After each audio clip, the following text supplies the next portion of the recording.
Então, bom dia, pessoal. Hoje a gente vai ter uma aulinha mais light, em comparação da aula passada. Quem não foi muito bem na aula passada, não se preocupe, até eu não fui bem no final, né? Errei um negócio lá da prescrição, para vocês verem que até quem sabe não sabe nada. Então, hoje a gente vai estudar mais algumas questões mais da parte geral. E aí, as provas da FGV, elas comumente sempre cobram teoria do crime associadas à parte especial. Então, se você não for muito bom em parte geral, não adianta muito você saber sobre os crimes, porque, na verdade, sempre cai ali um erro na execução, com homicídio, uma desistência voluntária com uma lesão corporal. Então, se você não conhece a parte geral com a parte especial, na verdade, isso não vai te adiantar de muita coisa, com exceção das alterações legislativas que às vezes caem. Então, a gente tem novidade aí no crime de roubo, na ação penal no crime de estupro. Então, aí, evidente que, geralmente, a FGV ela gosta de cobrar essas alterações. Mas, fora isso, a gente sempre tem essa associação de parte geral com parte especial, tá? Então, vamos lá. Questão 1. Em razão do aumento do número de crimes de dano qualificado contra o patrimônio da União, pena detenção de 6 meses a 3 anos e multa, foi editada uma lei que passou a prever que entre 20 de agosto de 2015 e 31 de dezembro de 2015, tal delito passaria a ter pena de 2 a 5 anos de detenção. João, em 20 de dezembro de 2015, destrói dolosamente um bem de propriedade da União, razão pela qual foi denunciado em 8 de janeiro de 2016, como incurso nas sanções do 163, parágrafo único, inciso 3º. Então, aqui nós temos as qualificadoras do dano do 163. Então, veja, aqui, na verdade, a questão ela quer de você a aplicação da lei penal no tempo. Lei penal mais gravosa ou lei penal mais benéfica.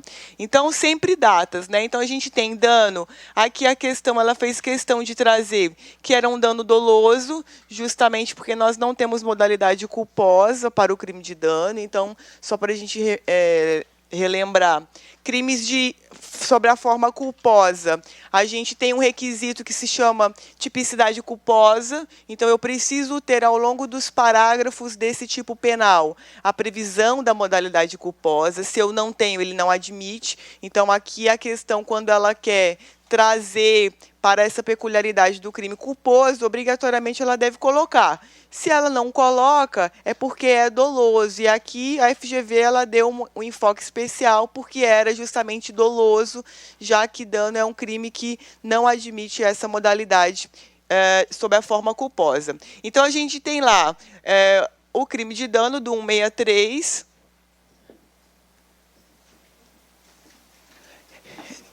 E aí, veja, nós temos pena de detenção de 6 meses a 3 anos. A 3 anos mais multa. E aí, o que aconteceu? Foi editada uma lei que passou a prever que em 20 de agosto de 2015, 20 de 8 de 2015, até 31 de dezembro de 2015, tal delito passaria a ter pena de 2 a 5 anos de detenção.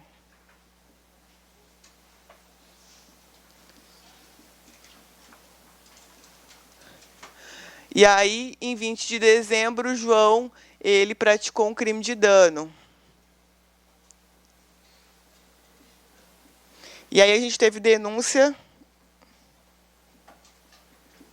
fora desse período, em 8 de janeiro de 2016.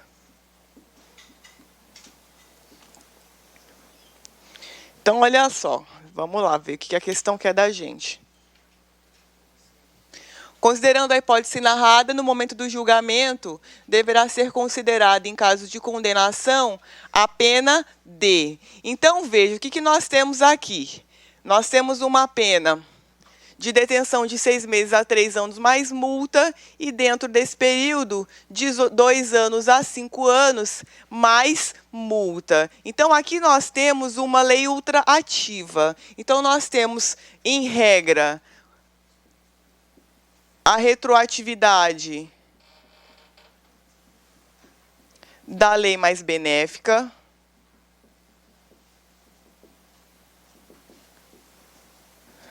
temos a irretroatividade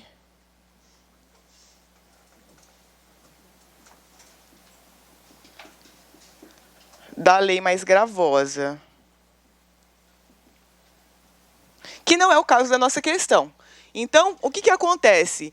A lei retroativa, nós sempre trabalhamos com uma ideia de substituição normativa. Então, eu tenho uma lei A mais benéfica, ela retroage para alcançar fatos sob a égide de lei antiga mais gravosa. Então, essa é a retroatividade, perfeito. Na irretroatividade, se eu tenho uma lei A mais gravosa, ela não vai retroagir, ela não volta. Então, isso é a irretroatividade. Mas, veja, dentro dessas duas concepções, nós temos sempre uma substituição normativa. Então, a lei A considerava crime, a lei A deixou de existir. Então, ela é substituída por uma revogação. Ou até mesmo quando eu tenho uma lei nova mais benéfica, ela vem no lugar e ela modifica, por exemplo, uma circunstância daquele crime. Exemplo, crime de roubo. Agora é roubo com emprego de arma de fogo, é majorante. Enquanto que antigamente era qualquer arma. Então, veja, houve ali uma lei nova mais benéfica. Gente, esse som está muito estranho. O que está acontecendo que vocês estão aqui? Oi, melhorou? A voz da pessoa já ajuda, né? Oi, tá chiado, né? Parece um trem assim. O Yuri tava assim? Gente, tudo meu é diferente, né? Não mudou nada, eu só botei na cabeça, o negócio estragou. Ele tava com vozinha saindo, tudo no som.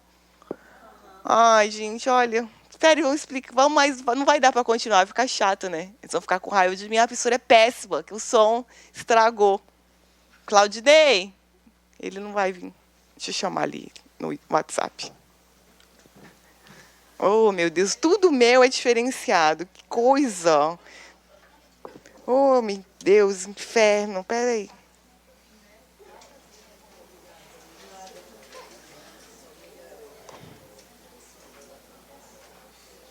Kleber, manda o Claudinei aqui vir arrumar o som, que tá com um chiado aqui, parece uma caixa de abelha.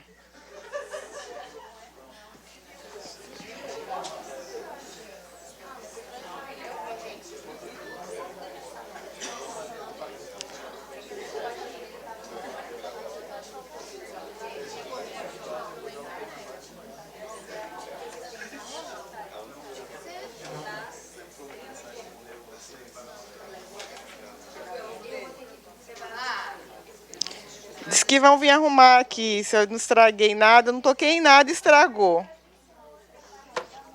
Então, vamos lá. Então, olha só, pessoal. Diz que vão vir aqui. Então, veja, nesses fenômenos de retroatividade e retroatividade, nós sempre temos uma substituição normativa. Então, eu tenho ali, agora, emprego de arma de fogo, que restringia uma circunstância que majora, enquanto que antigamente era qualquer tipo de arma. Mas, veja, houve uma substituição. Tanto que se você pega lá no 157, no parágrafo da majorante, que era do emprego de arma, ela foi revogada. E aí, no parágrafo 2A, você tem emprego de arma de fogo. Então, houve ali uma substituição.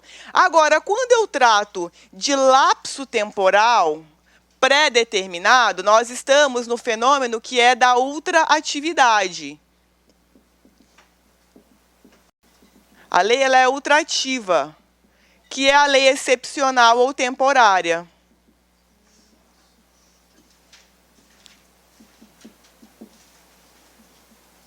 Lá do artigo 3º do Código Penal. Na lei excepcional, nós vamos ter uma lei penal incriminadora e ela vai viger por determinada excepcionalidade. Então, por exemplo, suponhamos que... Vamos pegar um exemplo triste, mas né, que está acontecendo lá em Brumadinho. Então, Claudinei está parecendo disputa de rap aqui com esse som. O que aconteceu, meninos, aqui? Estava tudo certo, eu coloquei e estragou. E aí, veja, vamos pegar Brumadinho. Então, suponhamos que lá na tragédia e tudo mais, a gente está com uma escassez de alimentos, né? As pessoas estão sem nada, sem casa, sem o que comer. E aí, suponhamos que, em razão disso, os furtos na localidade cresceram demais. Então, veja que é uma excepcionalidade, um estado de calamidade pública ali na região, e em razão disso, os furtos eles aconteceram. A gente sabe que isso desperta esse sentimento na sociedade, porque nós vimos a greve do caminhão, o povo estava estocando coisa em casa já, né? Nem sabia. Minha mãe já tinha 5 toneladas de comida lá em casa, ela nem sabia o que estava acontecendo direito. As pessoas elas ficam em pânico realmente. E aí, veja, suponhamos que nesse período, né, excepcional, a gente não sabe até quando esse período vai perdurar, até quando a sociedade naquela localidade ela vai se restabelecer, nós tivéssemos uma lei penal, competência privativa da União, então ela tem alcance nacional, embora seja para uma localidade, que dissesse assim, olha, enquanto permanecer situações de calamidade pública, os furtos eles vão ser qualificados e ter uma pena de 15 a 30 anos. Então o legislador ele pegou e criou um tipo penal qualificado para o furto nas hipóteses de subtração durante essa excepcionalidade. Mas veja, na lei excepcional, eu não sei o prazo de durabilidade dela. Eu sei que enquanto perdurar essa calamidade pública. Então, veja que a lei excepcional, ela nasce com um tipo penal incriminador, mas ela não tem um prazo determinado de morte. É enquanto durar essa situação.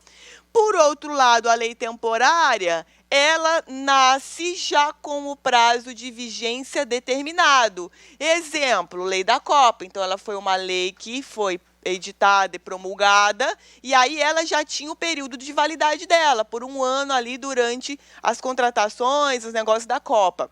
Então, veja, na lei temporária, eu tenho já, com o nascimento dela, já o prazo estabelecido, que é o nosso exemplo. Então, vigeu de agosto de 2015 a dezembro de 2015. Então, como tem ali já dezembro de 2015, nós sabemos que é uma lei temporária, porque o prazo já está estabelecido. A lei excepcional, se não houvesse ali esse prazo de dezembro e dissesse que era uma excepcionalidade, nós saberíamos que estaríamos também diante da ultratividade. Mas veja, qual é o efeito dela? A ultratividade, veja que a norma, ela não está substituída por ninguém, como na retroatividade e na irretroatividade. Não tem substituição aqui. Na ultratividade, a lei ela é vigente durante aquele lapso. Então, veja, sempre que a norma ela é ultraativa, quer dizer que não veio ninguém depois dela, uma substituição dela ou uma lei revogando a lei da Copa. A gente não tem isso. Significa dizer que ela sozinha determina qual vai ser a vigência dela. Então, por isso, nós usamos ultraatividade. E veja, como não há essa substituição, justamente por isso, tudo aquilo que for praticado durante esse bloco é crime, ainda que ela não esteja mais vigente. Então, por exemplo, no nosso caso ali, se praticasse em janeiro de 2016, veja, o crime de dano seria o crime mais brando, o crime de cima, de 6 meses a 3 anos. Mas como foi praticada em dezembro, ainda que a sentença ou o processo já esteja em 2016, dane-se, porque durante o período da lei temporária, a conduta ela é vigente, ela é criminosa e ela não é modificada de nenhuma forma, a não ser que o legislador promulgue uma lei dizendo, olha, aquela lei temporária não vai valer por aquele período que ela veio para valer. Aí tudo bem, aí você tem uma lei nova específica revogando as disposições dessa lei temporária, mas essa não é a regra, não é para isso que as leis excepcionais ou temporárias existem, elas existem por si só, justamente para vigiar aquele bloco, e é isso. Tanto é assim que até hoje nós temos crimes da galera que praticou lá na época da Copa, a galera está sendo condenada, a galera está cumprindo pena. Justamente por quê? Porque na época em que praticaram, a lei ela é ultraativa. É como se ela fosse intocável, ela é válida dentro daquele bloco. Então, por exemplo, a lei é de 2015. Eu estou sendo processado em 2025. Perfeito. A sua conduta Não é retroativa, ela é ultra. Não é que ela está voltando, ela não volta para lugar nenhum. Ela pega justamente o lapso que é dela. Então, não é correto nós chamarmos de retroatividade, porque ela não está voltando. E também ela não é irretroativa, ela é ultraativa, porque o bloco é só dela. Então, veja que no nosso exemplo aqui, o João, ele pegou uma pena mais grave, porque é uma pena de 2 a 5 anos. Mas, veja, esse lapso temporal aqui, ninguém vai mudar. Vai ser eternamente uma pena de 2 a 5 anos. Aí, é claro, prescrição é uma outra história, mas para fins penais, sempre vai estar com essa pena durante esse bloco de vigência, ok? Por isso, nós chamamos de ultraatividade, não retroatividade ou irretroatividade. Quando a gente lida com esse fenômeno de lei penal no tempo de retroação e irretroação, geralmente nós temos uma substituição normativa, ok? E na ultraatividade, não, ela não substitui ninguém, ela não retroage e nem ela deixa de retroagir, tudo bem? Então, aqui no nosso caso, o que nós temos? Bom, já sabemos que o bloco da lei temporária é de 2 a 5 anos. Então, tudo aquilo que não é 2 a 5 anos, a gente não vai precisar usar, porque nós temos uma pena mais grave. Veja, 2 a 5 anos de detenção, pois a lei temporária, veja, nasceu com data para morrer. Então, ela é uma lei temporária, tem ultraatividade gravosa. Perfeito, é exatamente isso. 2 a 5 anos, pois a lei excepcional, não, a lei excepcional ela não tem o prazo de morte determinado, é enquanto perdurar essa excepcionalidade, tá? Então, lá no artigo 3º, embora nós tenhamos as duas concepções dentro do mesmo artigo, a FGV adora a diferença entre as duas. O efeito jurídico é o mesmo, as duas são ultrativas, é exatamente a mesma coisa, só que excepcional não tem prazo e temporária tem. Então, a FGV ela gosta das duas diferenças dentro do artigo 3º.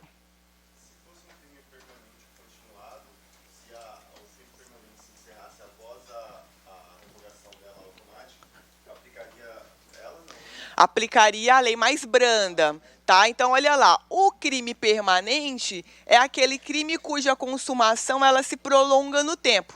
Então, exemplo, extorsão mediante sequestro, sequestro ou cárcere privado. Então, veja, se, por exemplo, em 2014, João tivesse praticado um sequestro do artigo 148, tá, pessoal?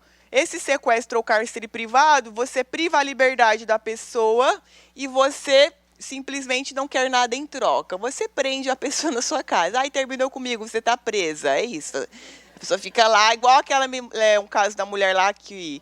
Eloá, né? O cara prendeu ela porque ela terminou com ele. Aí ele achou que ela fosse voltar, né? Voltar o amor todo, ela lá encarcerada, amarrada lá no apartamento. Ele queria reatar com ela, não deu certo, depois ele foi lá e matou. Então, veja, nesse caso da Eloá, é um sequestro ou cárcere privado. Por quê? Porque você privou a liberdade da pessoa e você não quer nada em troca. Não nada com finalidade econômica, que é o vetor da extorsão mediante sequestro lá do artigo 159. Então, veja que se ele sequestrou, por exemplo, em 2014, né? Então, ele pegou a lei, suponhamos que fosse essa pena, que não é. Pegou esse crime mais brando e em 2016 ele foi preso em flagrante, veja que nesse caso ele fica com a lei mais branda, ela atravessa tranquilamente todo esse lapso aqui, tá? Leis excepcionais ou temporárias, eu nunca vi uma lei que tratasse de crimes permanentes. Geralmente são crimes instantâneos. O crime instantâneo é aquele que você praticou o verbo e instantaneamente ele já se consumou, que é a maior parte dos crimes materiais e formais, né? São crimes instantâneos. Tudo bem, pessoal? Já no crime continuado, ele é aquele crime cuja, em razão, né? Está lá no artigo 71 do Código Penal, em razão das circunstâncias de tempo, lugar e espaço, você pressupõe e subentende que um é vinculado, é sequencial ao outro. Então, aqui é feita uma ficção jurídica. O crime ele é material. Veja que ele todo dia tem um dolo diferente, Então, são crimes diferentes, dolos diferentes, mas pelas mesmas condições de tempo, lugar e espaço, o legislador criou essa ficção jurídica, que até nós falamos rapidamente na aula passada. E aí, o que vai acontecer? Aqui, o efeito é como se fosse de crime permanente. Então, nesse caso ali, se ele furtasse todos os dias, ele atravessasse esse lapso, e aqui fosse mais grave, ele fica com mais grave. Então, se aqui era uma pena mais branda e no final ficou mais gravosa, ele fica com a pena mais gravosa, justamente porque esse também é um efeito do crime permanente. É muito controvertido isso que nós estamos falando agora, do crime permanente, mas o STJ ele já tem se manifestado nesse sentido. Qual é o efeito de um crime permanente? Crime permanente não, me perdoem. Crime continuado. Na dosimetria da pena, o magistrado ele pega uma pena só e ele exaspera. Então, se eu pratiquei 10 furtos, o juiz ele vai sentenciar um furto e exaspera até o triplo no final do cálculo dele, tá? Mas é claro, né? Princípio da fundamentação das decisões judiciais, ele vai ter que abrir 10 tópicos para falar sobre a autoria e materialidade desses 10 furtos individualmente. Se ele não fizer isso, a sentença dele é nula porque não tem fundamentação. Então, você na sua apelação já vai preliminarmente alegar o quê? Da nulidade da sentença. Para quem vai fazer penal, né, tem sempre preliminares na FGV. Tudo bem, pessoal? Então, essas são as considerações de lei penal no tempo, excepcional ou temporária. Alguma dúvida, gente?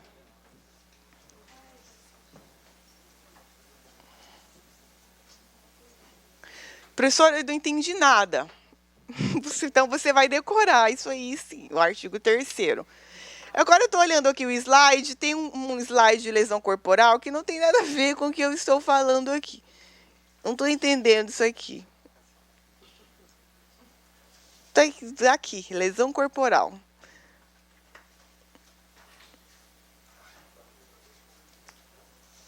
E também violência doméstica. Depois eu volto nesses crimes, tá? Que não tem nada a ver com a questão. Desculpa, acho que eu errei mesmo na hora de fazer.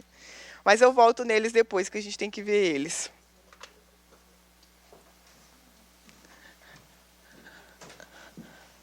Acho que na hora de colar, por favor, edita isso que eu estou falando aqui depois. Na hora de colar em cima, que eu atualizei as questões. Então, vamos lá. Questão 2. Bárbara, nascida em 23 de janeiro de 99, no dia 15 de janeiro, decide sequestrar Felipe por 10 dias para puni-lo pelo fim do relacionamento. Isso é muito comum, né? Se tem data, gente, sempre é complicado. Então, você coloca tudo de data. Se colocou a data de nascimento dessa garota, alguma coisa tem. Então, em 15 de janeiro de 2007, ela decide sequestrar. Então, ela é nascida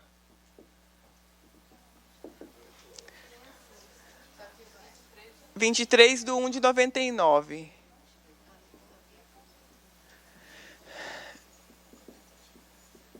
Sequestro 15 de janeiro de 2017. Veja, ela, coitada, não quer nada em troca. Não quer dinheiro. Então, é só o crime do 148 que, curiosamente, a gente acabou de conversar. No dia 16 de janeiro, efetivamente restringe... Efetivamente, dia 16... Por que lá em cima? Ah, decidiu. Ah, essa louca. Dia 16, se restringe a liberdade do ex-namorado, trancando em uma casa e mantendo consigo a única chave do imóvel. 9 dias após a restrição da liberdade, a polícia toma conhecimento dos fatos. Então, a gente tem aí 9 dias. E aí, a polícia toma conhecimento.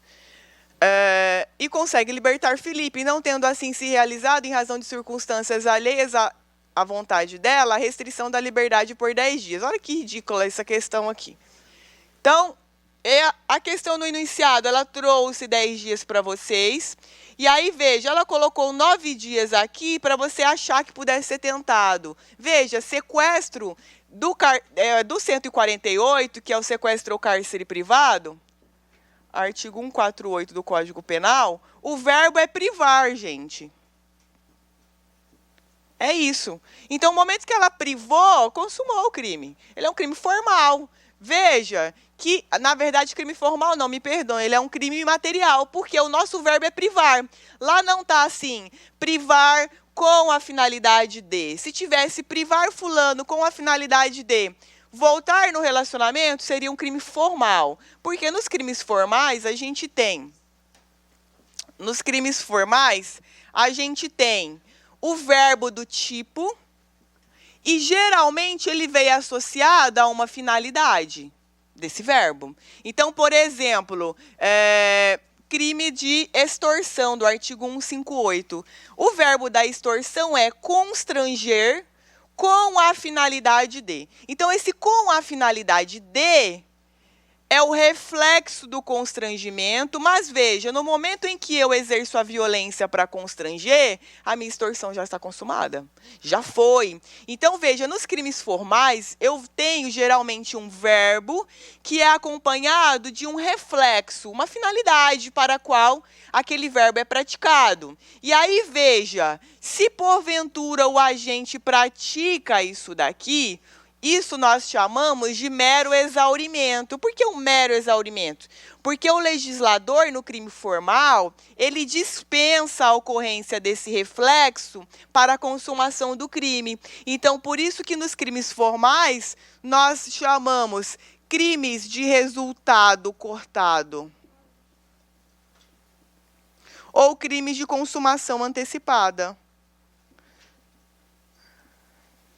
Porque ainda que essa segunda parte não seja atingida, já é consumado. Então, se na extorsão eu ligo e constranjo uma pessoa por telefone a me pagar um preço do resgate, por exemplo, de um carro, veja que nesse caso, dane-se se a vítima vai ou não pagar o resgate. No momento em que eu telefono, o crime já está consumado. Agora, se porventura a vítima ela cede a minha vantagem e paga esse resgate, isso é um exaurimento que vai refletir nas circunstâncias judiciais do cálculo da pena. Então, o juiz ele vai considerar esse plus que aconteceu no contexto.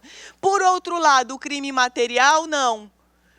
Ele é um crime que, a partir do momento que eu pratico o verbo, você já constata que há uma mudança no mundo dos fatos. Nos crimes formais, não é isso. Então, por exemplo, a pessoa me ligou exigindo o resgate do meu carro que foi furtado. E aí eu digo, tá, dane-se, mudou o mundo dos fatos? Não, não mudou, porque o meu patrimônio, que é protegido pelo crime de extorsão, ele não foi atingido. Nós não estamos falando da subtração está fora, que é furto. Mas eu digo, o valor que eu iria pagar pelo carro. Veja que só com a ligação dele, não houve mudança no mundo dos fatos nenhuma. Você fala, dane-se, tem seguro. Acabou. Então, veja que no crime formal, nós temos a prática do verbo e nem sempre eu tenho essa mudança no mundo dos fatos. Eu só tenho ela se eu pagar o resgate. Aí eu tenho a extorsão consumada no sentido de grana, ofender o patrimônio. Agora, no crime material, não. Eu leio o verbo, automaticamente eu entendo que o mundo dos fatos mudou. Matar alguém, a pessoa está morta. Subtrair, eu peguei. O dono perdeu. Então, veja que você vai ler o verbo e você já fala, cara, já mudou o mundo está diferente. A vítima não tem acesso mais ao bem, já aconteceu, ok? Agora, no sequestro do 148, o nosso verbo é só privar. Lá não é trazido nenhum reflexo dele. Então, no momento que eu privo, eu consumo. Então, ele é um crime material. Eu mudei o mundo dos fatos na hora? Lógico que eu mudei, porque a vítima não se locomove. Eu segreguei a liberdade de locomoção de alguém, então eu efetivamente mudei o mundo dos fatos. Então, veja que aqui a questão ela trouxe 10 dias para induzir você a achar que pudesse ser uma tentativa. Só que não foi tentativa. No momento que ela privou, ela consumou o crime, ok? Claro que esse privar, muitos alunos me perguntam, então não tem tentativa desse crime? Claro que tem, ele é um crime material. O verbo privar, ele é um verbo que pode ser fracionado em vários mini-atos. Né? Então, por exemplo, eu quero privar alguém da liberdade. Então, eu peguei a pessoa, amarrei ela, coloquei no carro. Estou dentro das execuções do privar, já é privar. A pessoa se desvencilhou e foragiu. Tentativa de 148. Então, o que vocês têm que entender? Que, embora eu tenha um verbo, esse meu verbo ele é fracionado em vários mini-atos. O meu privar é todo um contexto. Eu peguei a vítima, amarrei, coloquei no carro, levei em casa, tranquei, passei cadeado. O meu privar é isso tudo. Não é só o momento que eu fechei o cadeado, é todo o iter criminis. Então, fechar o cadeado, ele não existiria sem esses outros mini-atos.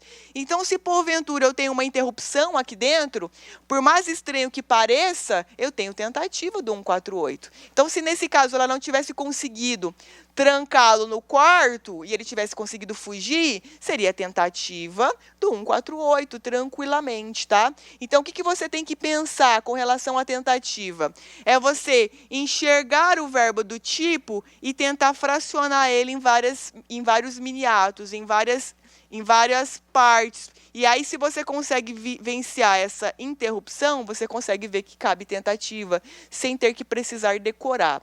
Tudo bem? Então, aqui, a questão trouxe 10 dias, e aí ela colocou, né? Por circunstâncias alheias à sua vontade, ela não conseguiu 10 dias. Tá, mas dane-se, isso daqui não é tentativa. Já houve aqui o crime consumado. Então, ela quis levar vocês para a tentativa. Então, não é. Depois, vamos ver o que mais que o enunciado trouxe. Considerando que no dia 23 de janeiro de 2017 entrou em vigor nova lei, então a gente tem aqui 23/1/17, lei nova.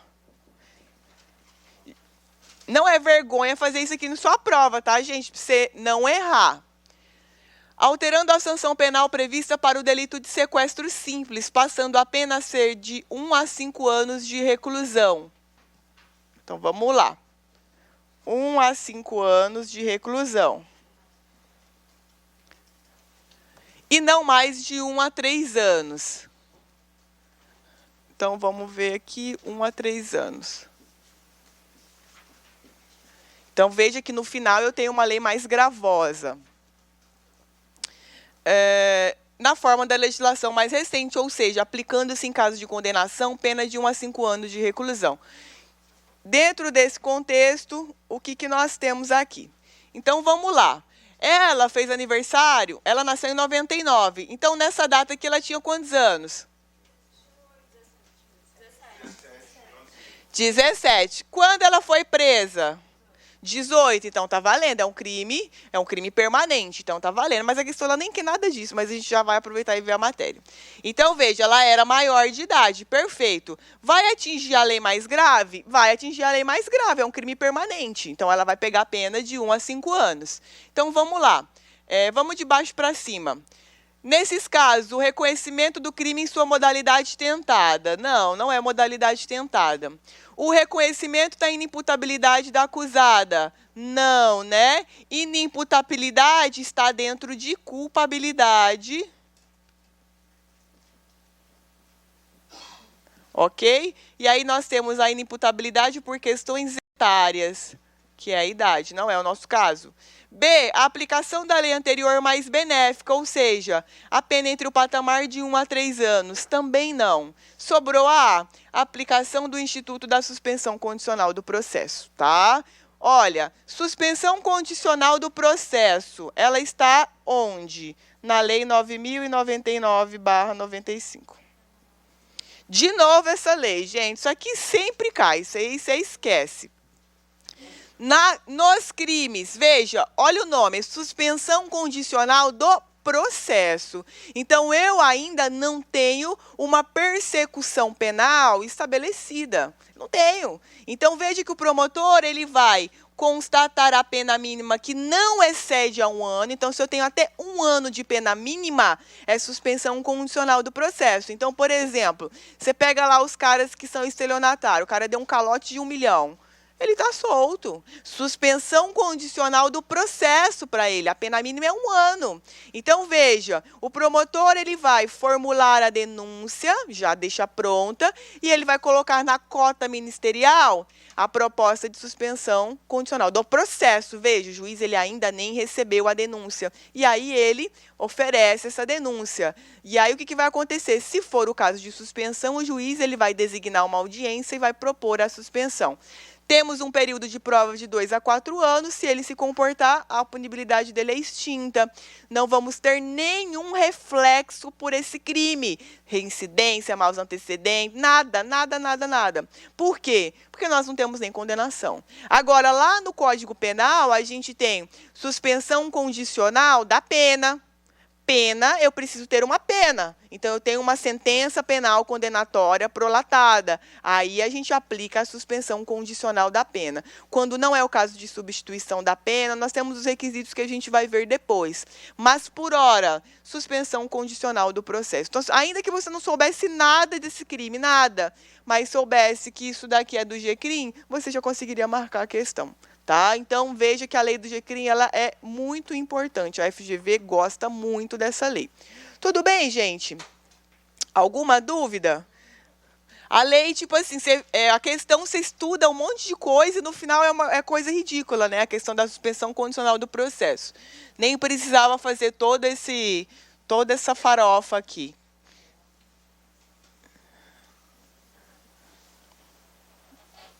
Mas, geralmente, quem estuda e gosta de penal é que faz essa farofa. A pessoa que não sabe nada, ela vai lá e acerta, né? Que ela lembra só um negocinho e ela consegue marcar. Geralmente é assim que acontece. O aluno fala, ai, professor, eu errei, eu fiz tudo. Aí um falou, cara, eu só lembrei disso aqui, eu marquei. A pessoa acertou, a que lembrou do juizado e a que sabia tudo não conseguiu acertar. Às vezes acontece. Depois, gente, João Primário de bons antecedentes, utilizando-se de um documento particular falso, criado por terceira pessoa, exclusivamente para tal fim, obteve indevida vantagem econômica em prejuízo de Tamires, exaurindo o potencial lesivo da documentação. Descobertos os fatos dias depois, foi oferecida denúncia pela prática dos crimes de estelionato e uso de documento particular falso, em concurso formal, restando tipificado sua conduta da seguinte forma: estelionato, uso de documento falso e falsificação de documento particular, na forma do artigo 70, concurso formal, todos do Código Penal. Então, veja, o que nós temos aqui? Então, nós temos um documento falso particular.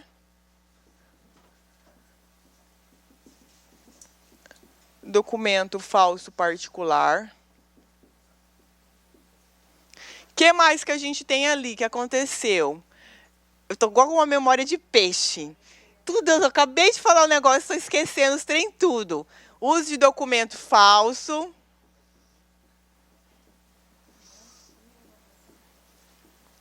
que mais? E falsificação de... E o outro é o estelionato. Calma, quase me bateu. Então, olha só. O que a questão ela trouxe? Que o documento que foi falsificado não foi falsificado pelo usuário. Então, ele encomendou de alguém. Então, automaticamente, já está fora essa falsificação de documento particular. Não é dele essa falsificação.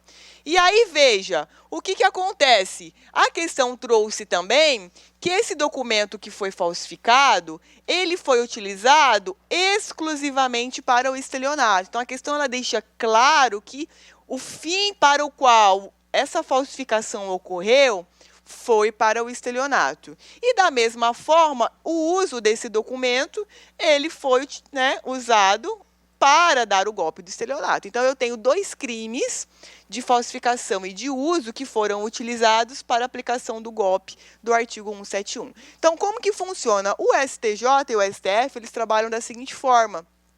Se eu tenho falsificação de documento e uso de documento falso utilizado para o estelionato, veja que esses dois crimes eles são absorvidos, tá? Então, geralmente, a súmula diz mais ou menos assim: quando a falsificação se exaure no estelionato, responde só por estelionato. Então, veja, é óbvio que para eu conseguir dar o golpe, eu tive que usar o documento, senão não teria como eu praticar o estelionato.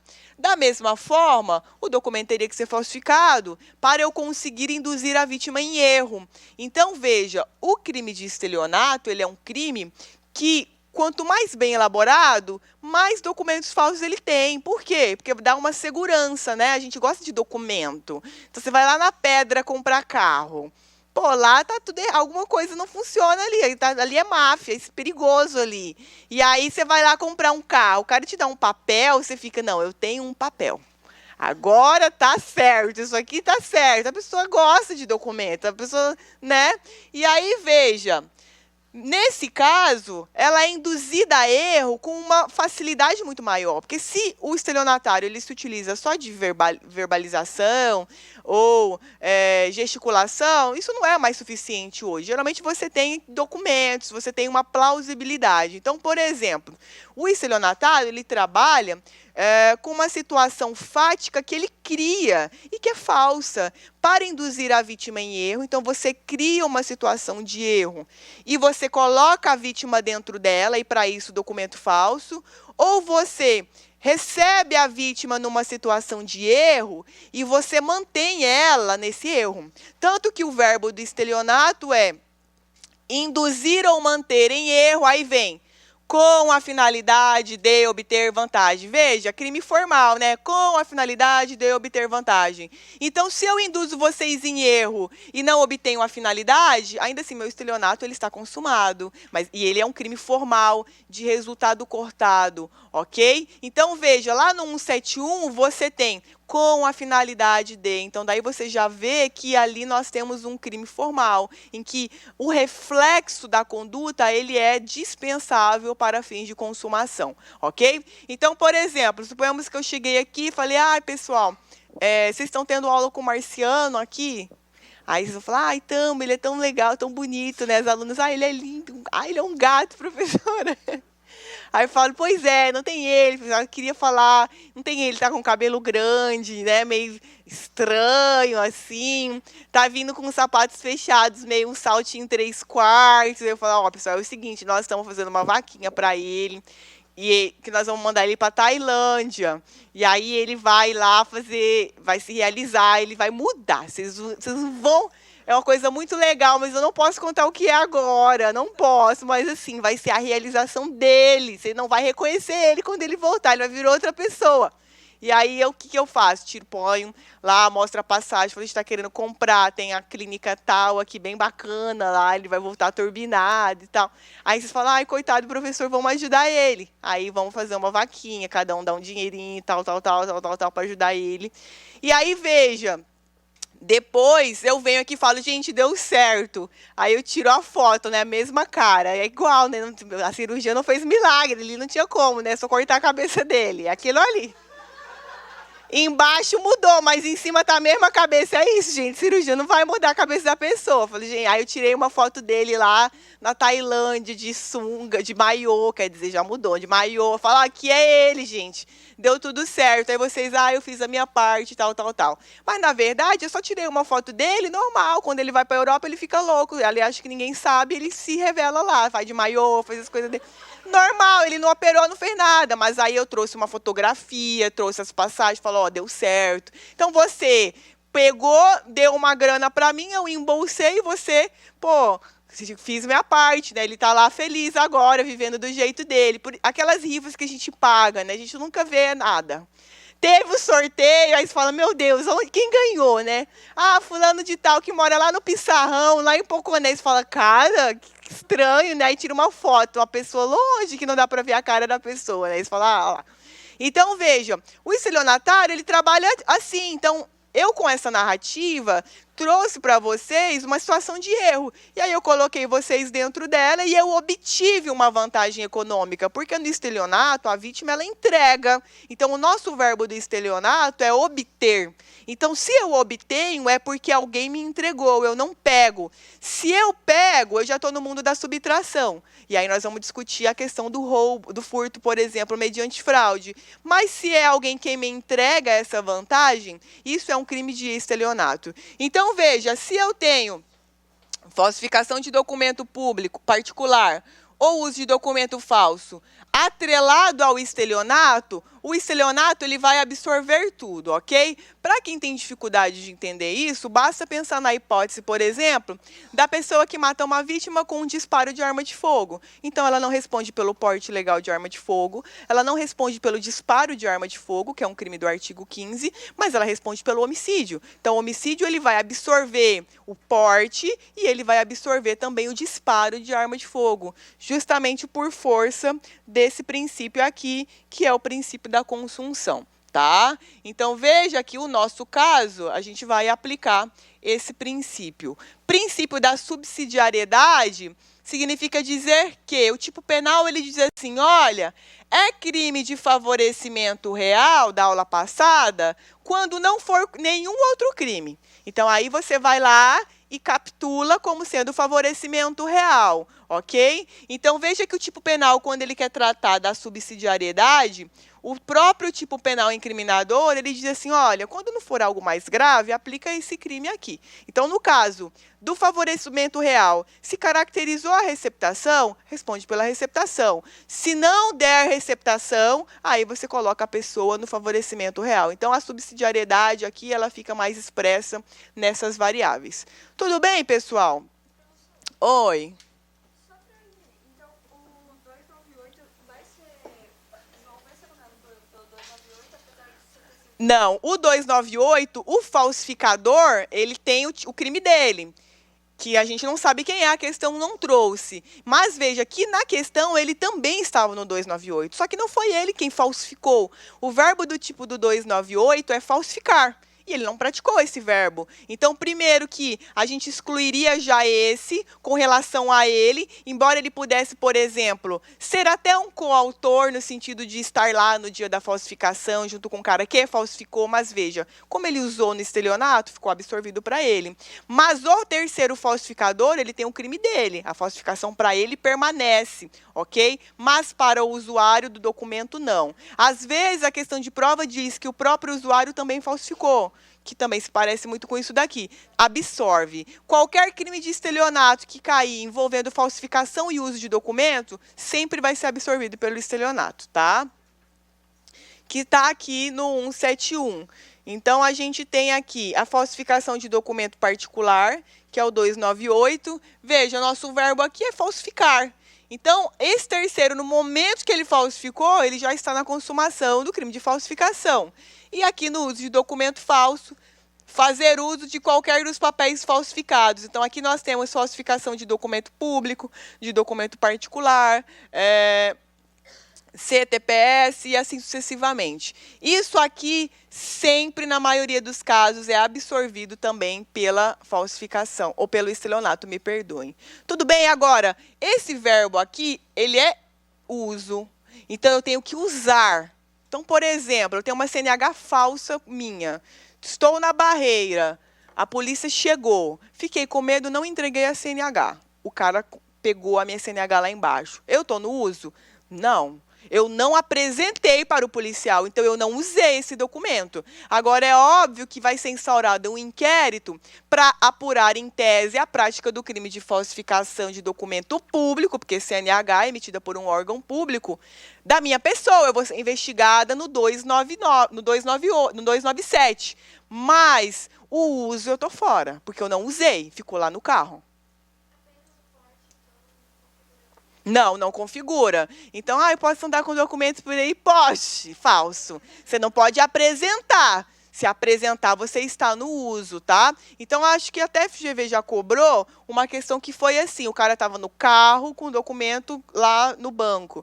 E aí, ele foi preso, porque o policial viu o documento e levou ele. Aí, queria saber qual crime ele responderia. Aí, tinha uso de documento falso, aí tinha indiciamento pela falsificação de documento público. Essa daí, ele vai ser responsabilizado ali pela falsificação de documento público. Se constatar que não foi ele que falsificou, ele é absolvido, fato atípico, ele não responde por nada. Tudo bem? Então, muita atenção com esse crime de uso aqui, que ele é bem traiçoeiro.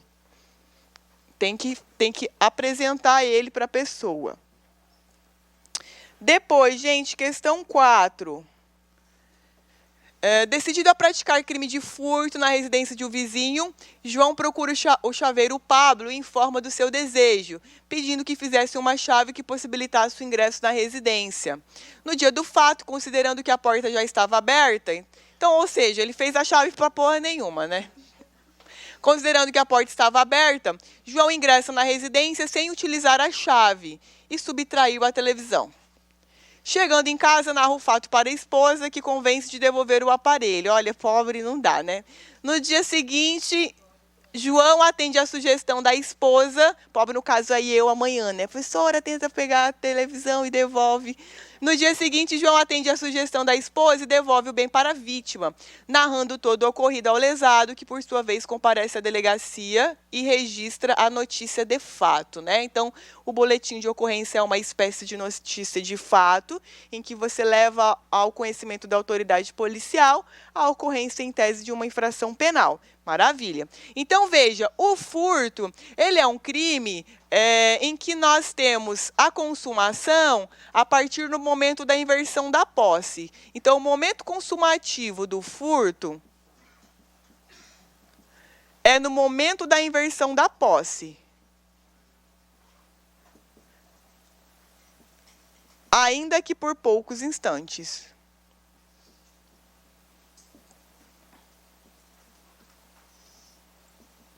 Ainda que por poucos instantes.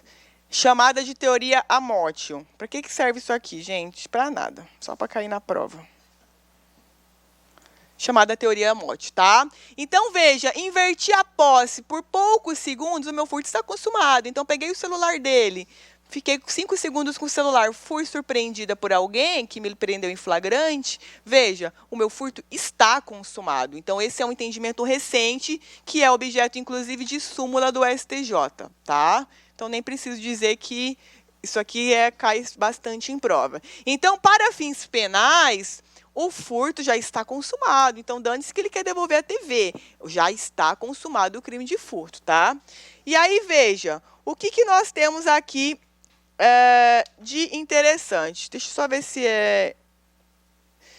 Nós temos aqui arrependimento posterior, ou desistência voluntária, ou arrependimento eficaz. O CESP, ele ama esse... CESP não, a FGV ama esse tema, ama. Toda a prova da OAB tem uma questão de arrependimento eficaz, ou desistência voluntária, ou arrependimento posterior.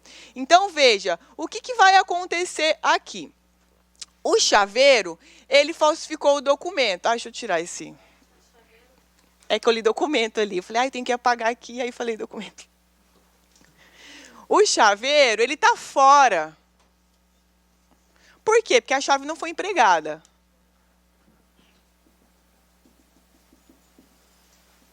Então, para ele, nada. Tá? E aí, veja, dentro do universo do arrependimento eficaz posterior e desistência voluntária, nós temos as seguintes situações. Na desistência voluntária,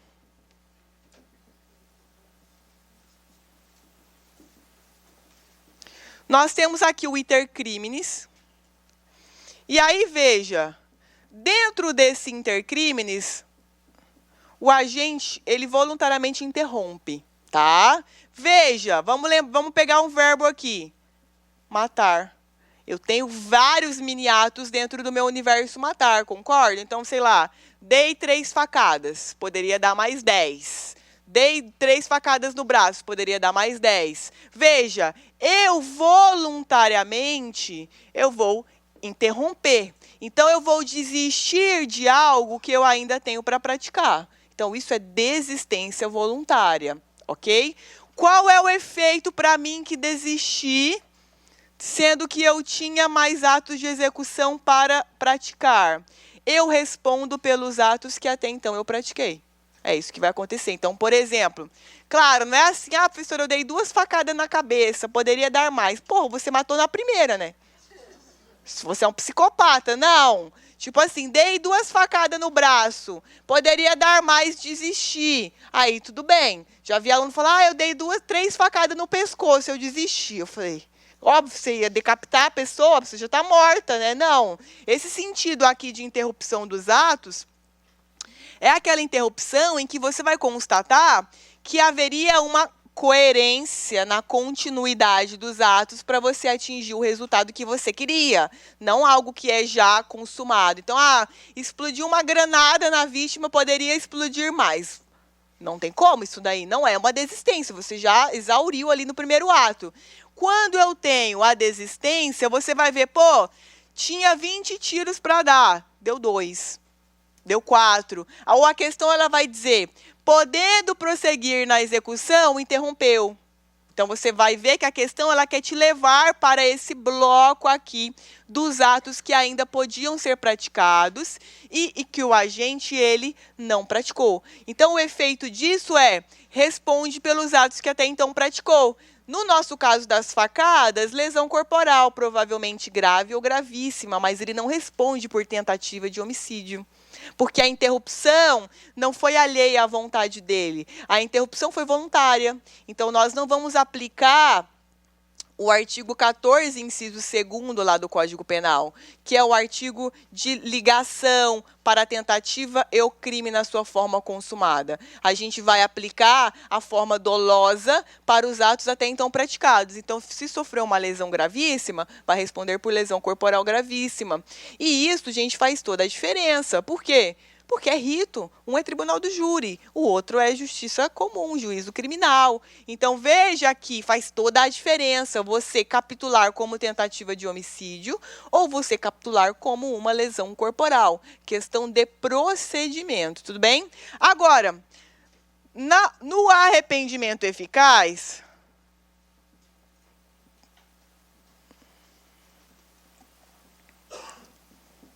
você esgotou tudo, exauriu os atos que você tinha, e aí, dentro desse lapso, você tenta minimizar os efeitos. Então, a questão ela sempre vai trazer, fulano descarregou a arma. Tipo assim, você vai ver, cara, ele esgotou tudo, fulano deu 30 golpes. Você fala, pô, já fez tudo que podia. No arrependimento, você tem esse esgotamento e o agente tenta minimizar o efeito. Então, por exemplo, descarreguei uma arma, falei, ai meu Deus, eu acho que vou matar. Aí levo no hospital. Aí a pessoa não morreu. Nesse caso, qual é o efeito? Respondo pelos atos até então praticados. Lesão corporal leve, grave ou gravíssima. Agora, veja, nos dois, portanto, eu tenho exatamente o mesmo efeito jurídico. Responde pelos atos até então praticados. Inclusive, eles estão no mesmo artigo, ok? Artigo 15. Só confirmar. Aí não está aqui a merda do artigo, está aqui. Artigo 15. Desiste desistência, impede arrependimento.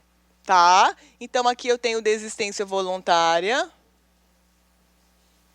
E aqui eu tenho o arrependimento eficaz. Agora, o outro, que é o objeto da nossa questão, é o arrependimento posterior.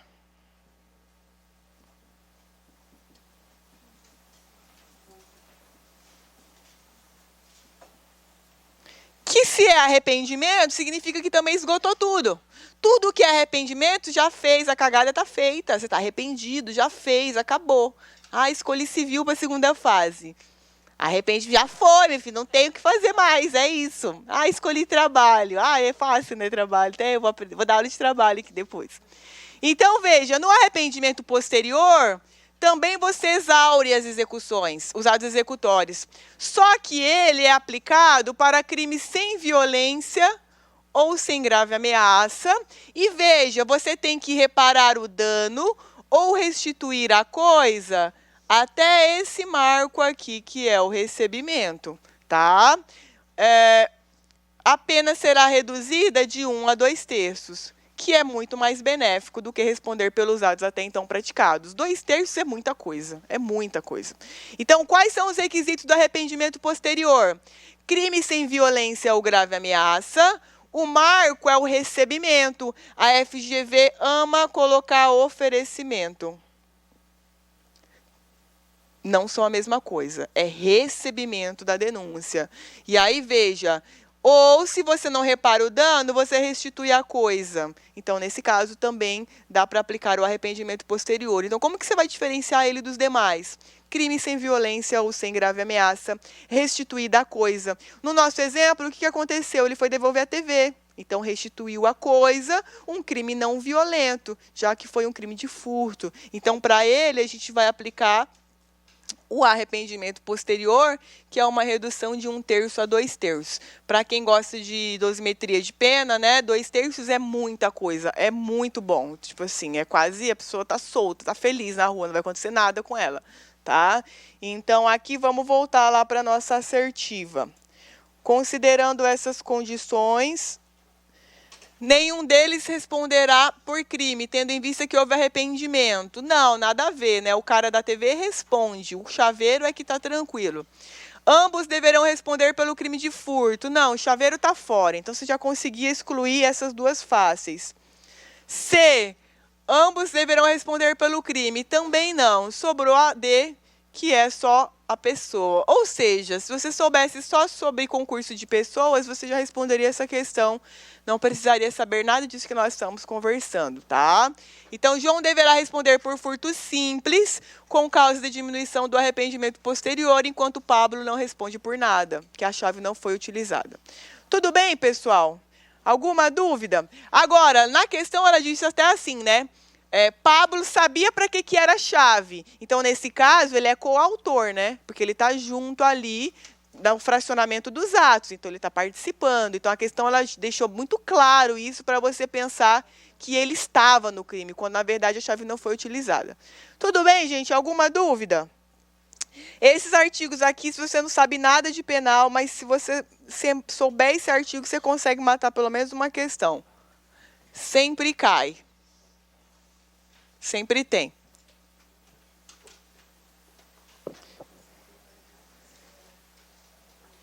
Depois, gente, questão 5. Acreditando estar grávida, a Pamela, desesperada, porque morava com os pais e não deixava ela namorar, utilizando um instrumento próprio, procura eliminar o feto sozinha no banheiro de sua casa, vindo a sofrer, em razão de tal comportamento, lesão corporal grave. Encaminhada ao hospital para atendimento médico, fica constatado que ela não estava grávida. O hospital, todavia, noticia os fatos para a delegacia. Isso é um procedimento padrão, né? Pessoa que chega no pronto-socorro ou hospital de tiro, alvejada por tiro ou qualquer coisa parecida, vestígios de violência sexual, lesão corporal, ou até mesmo nesse caso aqui, automaticamente o hospital ele tem que informar a delegacia do que aconteceu. Então, vamos lá. Diante disso, foi instaurado o procedimento administrativo investigatório próprio e, com o recebimento dos autos, o MP ofereceu denúncia em face da Pamela pela prática do crime de aborto provocado pela gestante, qualificado pelo resultado de lesão grave nos termos do artigo 124 e 127. Um absurdo isso daqui. Então, olha lá, o aborto, nós temos 3 crimes. A gente tem o 124, que é o chamado autoaborto, e também permitir que alguém lhe o provoque, é esse nome estranho mesmo. No 125, a gente tem o aborto sem o consentimento da gestante.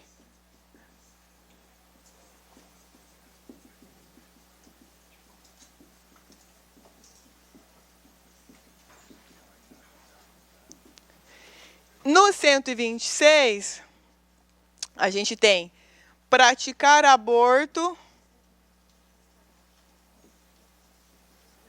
mais consentimento da gestante.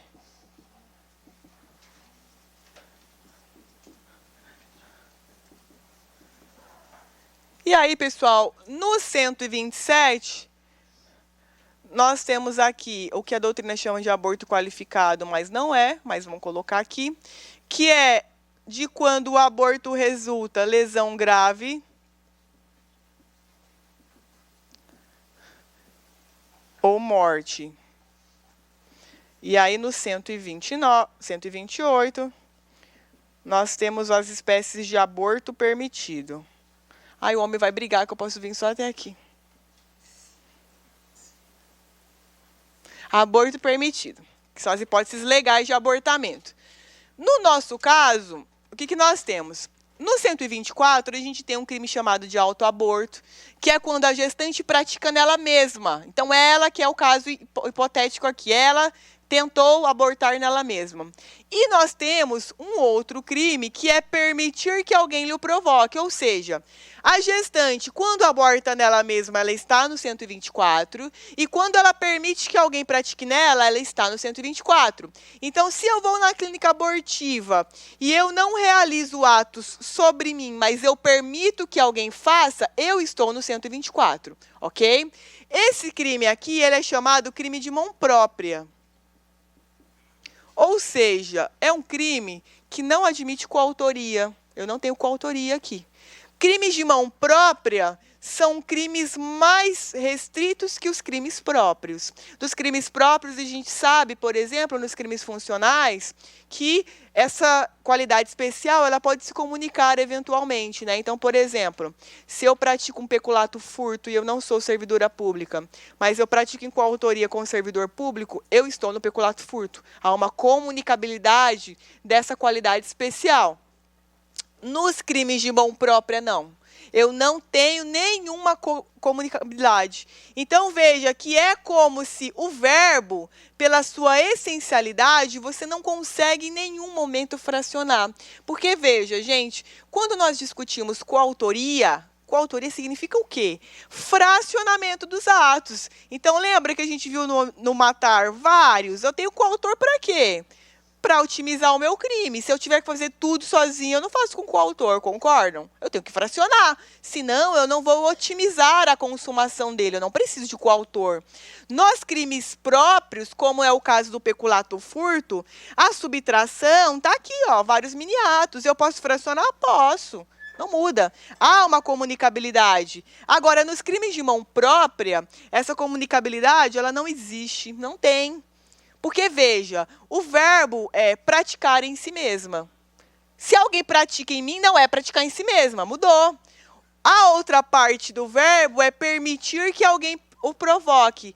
Permissão é só minha. Como que eu vou fracionar o permitir? O consentimento é só meu. Ah, a família quer que você aborte. Tá, mas a palavra final é minha. Então, nos crimes de mão própria, eu não tenho fracionamento. Outro exemplo. Falso testemunho. Quem presta falso testemunho? É só testemunha, tá? Muito embora no falso testemunho o STF tenha o entendimento de que advogado que ensina testemunha a mentira está na coautoria. Mas isso é uma aberração jurídica. Tecnicamente não poderia, porque é um crime de mão própria. Como que eu vou ter advogado em coautoria se o crime é de falso testemunho? Então, ele não é testemunha, ele não está lá conversando junto com a testemunha na hora da oitiva. Não temos esse fracionamento. Mas o STF criou essa interpretação jurisprudencial contra a legem, ok? Não é a primeira vez que ele faz isso, vocês estão careca de saber. Então, veja, aqui é um crime de mão própria. Então, quando nós estamos nessa modalidade aqui, permitir que alguém pratique nela, esse terceiro aqui, ele vai migrar para o 126, porque o verbo do 126 é praticar aborto. Quando a gestante consente. Então, nós vamos ter um fracionamento dos atos. Então, eu tenho o mesmo contexto fático, com duas tipificações distintas. Isso nós chamamos de exceção à teoria monista. O nosso Código Penal, ele trabalha com a teoria monista. Então, veja, nós temos lá no artigo 29, todos responderão pelo crime na medida das suas culpabilidades. É o único artigo que nós temos lá sobre concurso de pessoas. E aí, veja, todo mundo responde pela mesma coisa, na medida da sua culpabilidade. Na hora da dosimetria, o juiz ele vai ver quem foi partícipe, quem teve maior, menor importância na consumação do crime. Mas, veja, a denúncia criminal ela é formulada para todo mundo. Não importa que um é partícipe, que um é coautor. O promotor ele nem precisa fazer essa distinção. Na verdade, a capitulação é una. Aqui nós temos uma exceção, porque nós temos um contexto fático só, com duas tipificações. Então, na denúncia, o promotor de justiça vai denunciar a mãe, num artigo e vai denunciar o médico em outro artigo, no 126. Tudo bem até aqui? Claro. 126 só na segunda modalidade, né? Porque a primeira é praticar em si mesma. Isso aqui não tem terceiro, ela pratica sozinha, que é o caso do autoaborto. No 125, nós temos o aborto sem o consentimento, inclusive é o único crime que a pena é reclusão. Nos outros dois, a pena é de detenção. E aí, veja que essa pena de detenção do 124, ela é menor do que a pena de detenção do 126, tá? Por quê? A gestante, ela já sofre os impactos do procedimento abortivo. Então, o legislador, ele entendeu assim, pô, essa mulher pode ficar estéril, essa mulher pode ficar com depressão, essa mulher pode ficar louca. Então, não vou aplicar uma pena igual para o médico que foi lá e recebeu uma grana e está fazendo o aborto. Então, ele tem uma pena maior, tá? Então, veja, temos essas três hipóteses de abortamento. As três são dolosos contra a vida, isso aqui vai para o tribunal do júri, tá? Normal. E aí, veja, no 127, nós temos causas de aumento de pena para quando a lesão for grave ou gravíssima ou resultar morte. Para quem? Para a gestante. E aí é óbvio que não teria como a gente aplicar essa forma qualificada para o 124. Então, veja que essa majorante, que é chamada de qualificado, e a terminologia está errada no Código Penal, ela é aplicada somente para os terceiros. Então, veja que na nossa questão aí tem uma assertiva dizendo que ela está na majorante. Não está, porque, veja, ela não é amparada por essas causas de aumento de pena. Tudo bem? No 128, nós temos as hipóteses de aborto legal ou permitido, que são duas hipóteses trazidas pela lei, quando for resultante de estupro, desde que o médico realize, e quando causar risco de vida para a gestante, ok? São duas hipóteses legais, estão na lei. Temos mais duas afora essa. Temos uma hipótese da DPF 54, que é a do feto anencéfalo, isso daí tem que saber, tá? Não adianta saber isso aqui tudo e não souber a DPF, nem estuda o crime, então tem a DPF 54. E temos também um HC, ok? A DPF, vamos, né, fazer uma recapitulação de constitucional. A DPF é um controle de constitucionalidade concentrado, então ela tem efeito erga omnes, né? Então, veja que é algo que vai vincular todos os tribunais. A segunda hipótese que nós temos é de um HC que foi prolatado pelo STF, acho que da primeira turma, do Barroso. Veja, HC, caso concreto inter partes, né? Então, o que o Barroso ele fez? Ele liberou um médico no HC, porque ele entendia que a interrupção da gravidez no primeiro trimestre da gestação não era criminosa. Então, ele fundamentou dizendo, olha, qualquer pessoa que interrompa a gravidez no primeiro trimestre de gestação, ela não pode ser punida criminalmente. Então, ele fundamentou isso para poder conceder a liberdade para os médicos que foram presos por força da clínica abortiva que eles tinham, ok? Essa decisão de HC, veja, HC, na verdade, não se faz nenhum juízo de valor com relação à autoria do crime, nada. Só a liberdade está restrita ou não? Está solta. Então, ele fundamentou que a liberdade estava ilegal, a prisão estava ilegal em razão desse entendimento, e aí ele soltou o cara. Na primeira turma, né? Então, veja, não é o entendimento que prevalece no STF, e não é uma decisão que nós podemos dizer que vincula os tribunais de primeiro e segundo grau.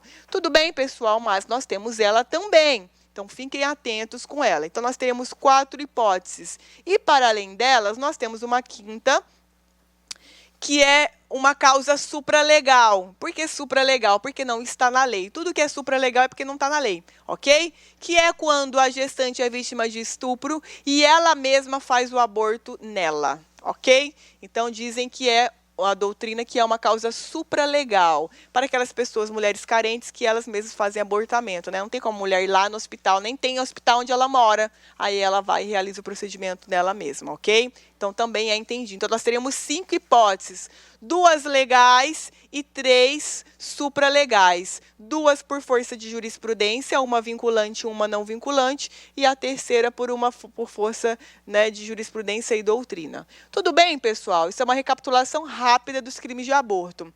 Veja, esse consentimento aqui do 126, se for dado por uma pessoa, mulher, e falar pessoa, né, coisa que o homem pode ter. Uma menor de 14 anos, se for dado consentimento por ela, por uma pessoa que é débil mental, infelizmente é uma nomenclatura utilizada pelo código, tá? Mas a gente tem que usar ela. Se o consentimento dela foi obtido mediante violência ou grave ameaça, ou se ela foi enganada. Então, tipo assim, toma uma pílula aqui que é vitamina, aí ela toma, abortou, então ela foi enganada. Se o consentimento dela é obtido em qualquer uma dessas hipóteses, então ela é menor de 14, ela tem uma debilidade mental, esse consentimento foi forçado ou ela foi enganada, o autor do crime que praticou vai responder pelas penas do 125, tudo bem? Então, é como se ela não tivesse permitido o abortamento, tá? E aqui nós temos uma série de discussões agora, porque a pessoa com deficiência ela é plenamente capaz. Então, isso daí é uma bagunça. Se está uma bagunça no civil, imagina no penal. Não chegou no penal ainda essa discussão, mas é uma discussão super válida. Então, se você tem, por exemplo, uma mulher com síndrome de Down e ela aborta, e aí? Esse consentimento dela é válido ou não para fins penais? Geralmente, as esferas não se intercalam. Lembra? Antigamente, a maioridade civil era 21. Foi para 18, o Código Penal não mudou nada. A mesma coisa continua aqui. Se ele trata a debilidade mental aqui como um consentimento inválido para fins penais, o Estatuto da Pessoa com Deficiência não atingiria, tá? Mas aí a gente tem outras discussões, porque ela é uma lei especialíssima. E o Código Penal ela é uma lei mais geral. E aí, vai prevalecer ou não? São discussões que a gente tem. Mas você vai levar para a sua prova só essas hipóteses aqui que vão invalidar. Mas aí, veja. Então responde pelo 125? Não, responde pelo 126 com as penas do 125. Então, o parágrafo único, ele diz isso. Ele fala, olha, responde por aqui, mas vamos usar a pena do 125, tá? Então, muito cuidado com esse detalhe. Tudo bem? Então, essa é uma revisãozinha rápida aqui do aborto. Esses efeitos aqui, gente, são a título de culpa, óbvio, né? Porque se a pessoa está lá para abortar o médico e também mata dolosamente a mulher, nós temos dois crimes dolosos distintos, aborto e homicídio doloso, tá? Então, aqui são a título de culpa. Então, são crimes préter-dolosos. Então, o médico foi fazer o aborto, deu uma merda, ela morreu. Ou o médico foi fazer um aborto, ou o terceiro, ela ficou estéril. Aí, tudo bem. Esses resultados aqui não podem ser desejados, porque senão nós temos um concurso de crimes. Tudo bem? Então, vamos lá, vamos ver nossa questão. Então, nessa situação, a gente já sabe, né? Então, o que a gente tem aqui?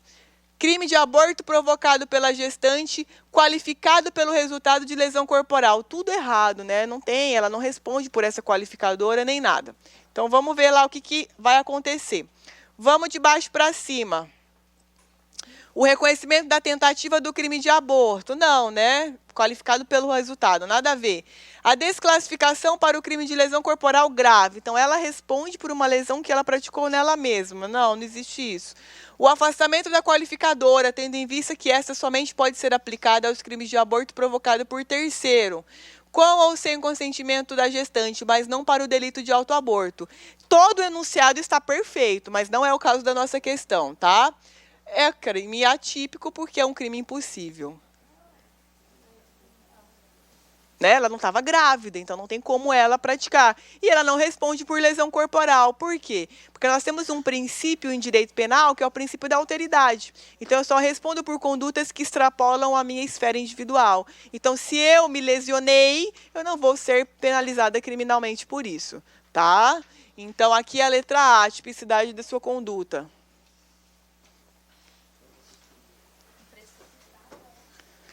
Ficou nervosa, né? Crime impossível que está lá no 17, né? Ineficácia absoluta do meio ou impropriedade do objeto. Não teria como ela consumar esse crime de nenhuma forma. Depois, gente, questão 6. Durante uma discussão, Teodoro, inimigo de Valentim, seu cunhado, golpeou a barriga de seu rival com uma faca, com a intenção de matá-lo. Ocorre que, após o primeiro golpe, pensando em seus sobrinhos, Teodoro percebeu a incorreção de seus atos e optou por não mais continuar golpeando Valentim, apesar de saber que aquela única facada não seria suficiente. Então, está dizendo o que para vocês? Olha, ele sabia que poderia prosseguir, ele não quis. Ele deixou de prosseguir. Então, vamos lá. Nessas condições, Não responderá por crime algum diante de seu arrependimento. Não. Responderá pelo crime de lesão em virtude da sua desistência. Verdadeiro. Por quê? Ele poderia ter permanecido. Veja, arrependimento eficaz. A mesma coisa, eles só mudam o conceito. Eles adoram essas questões, amam. Não é arrependimento, porque ele poderia prosseguir na execução. Responderá por tentativa, não, porque a interrupção foi voluntária, tá? Então, aqui é a alternativa B de bola.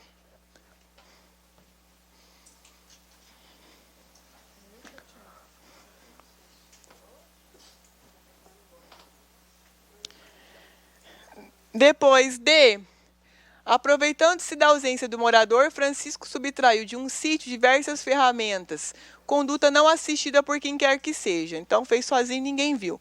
No dia seguinte, o proprietário Antônio verifica a falta das coisas e resolveu ir para a delegacia. Lavrou o BO, quando retornava para o sítio, Antônio avistou Francisco, caminhando com diversas ferramentas, constatando que se tratavam dos bens que eram dele. Então, vamos lá. Resolve fazer a abordagem, logo dizendo ser o proprietário dos objetos. Vindo Francisco, para garantir a impunidade do crime anterior, a desferir um golpe de pá na cabeça de Antônio. Nossa Senhora. Causando-lhe lesões que foram a causa da morte. Então, matou, velho.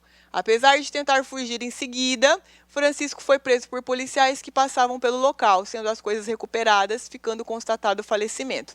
Revoltada, a família o procura, você é advogado, demonstrando interesse em sua atuação como assistente de acusação. Aceita dinheiro fácil, né, gente? E afirmando a existência de dúvidas sobre a capitulação da conduta do agente. Então, vamos lá. Considerando o fato narrado, o que nós teríamos aqui? O que vocês acham? Primeiro, pegou as ferramentas e inverteu a posse? Então, é furto consumado, né? Então, veja, furto tentado não é.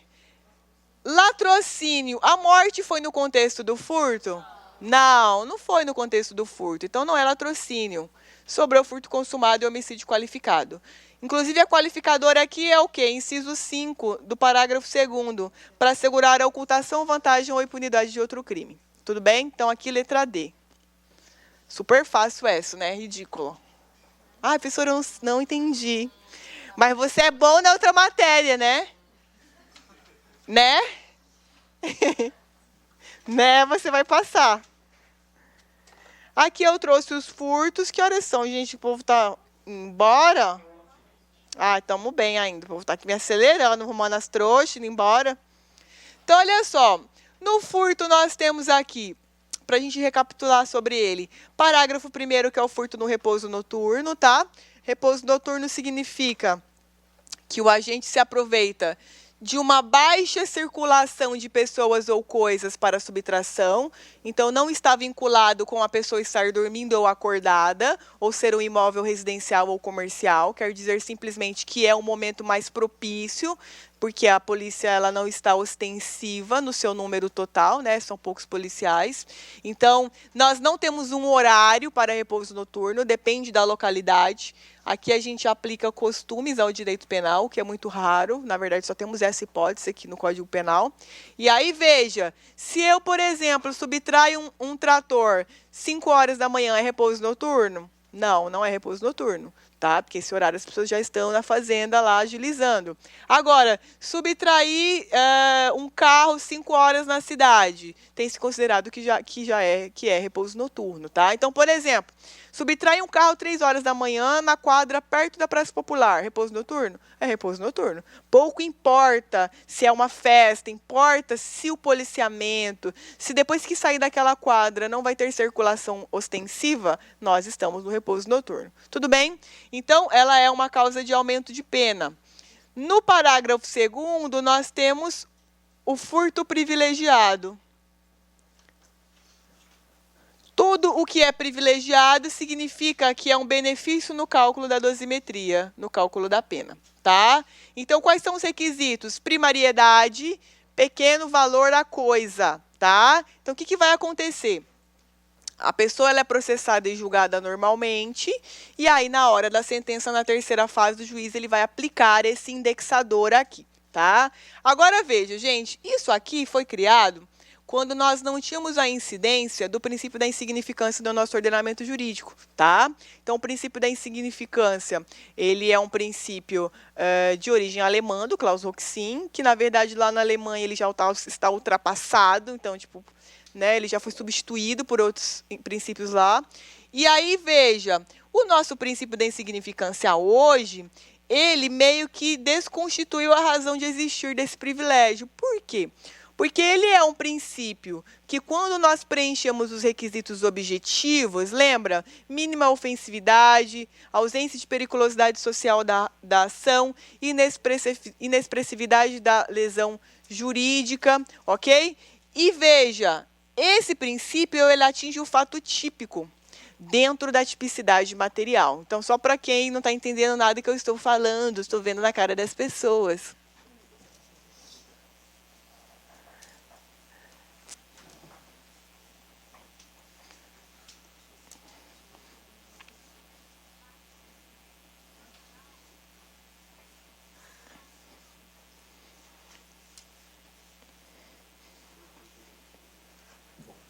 Então, olha lá.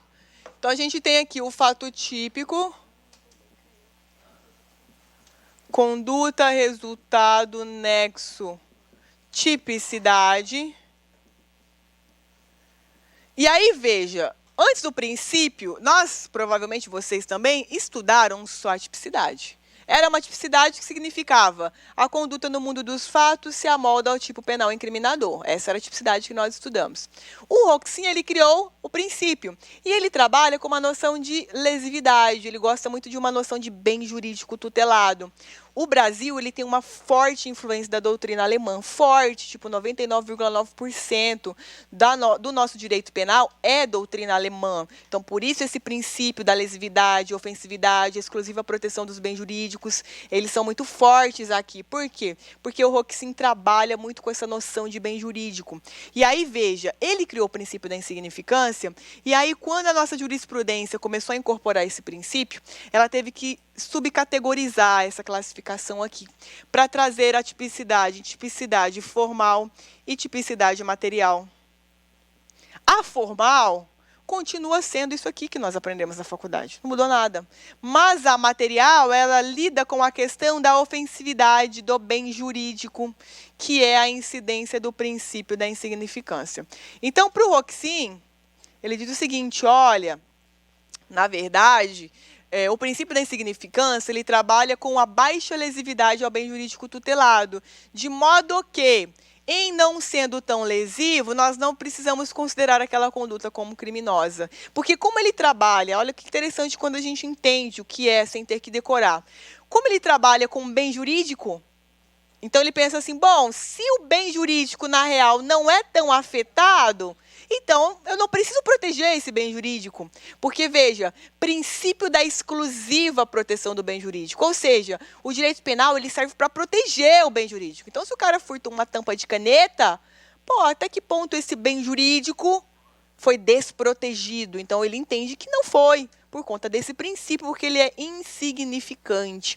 Então, ele entende que para eu ter o direito penal atuando num caso concreto, eu tenho que ter uma lesividade ao bem jurídico. Se eu não tenho, eu não preciso protegê-lo, logo o direito penal ele não precisa atuar. Então, esse é o entendimento do Roxin, que criou o princípio. E aí ele veio para o Brasil e virou uma bagunça, né? Os caras fizeram zoeira com ele, os caras furtavam uma galinha, era princípio. Aí, na outra vara criminal, furtava uma tampa de caneta, era furto. Então, virou uma bagunça, não tínhamos um parâmetro razoável para a aplicação do princípio. O Roxin, ele não criou esses requisitos que nós sabemos, não é dele. Ele criou um princípio, e aí a jurisprudência brasileira, por causa da bagunça, ela criou os requisitos de natureza objetiva, mínima ofensividade da conduta,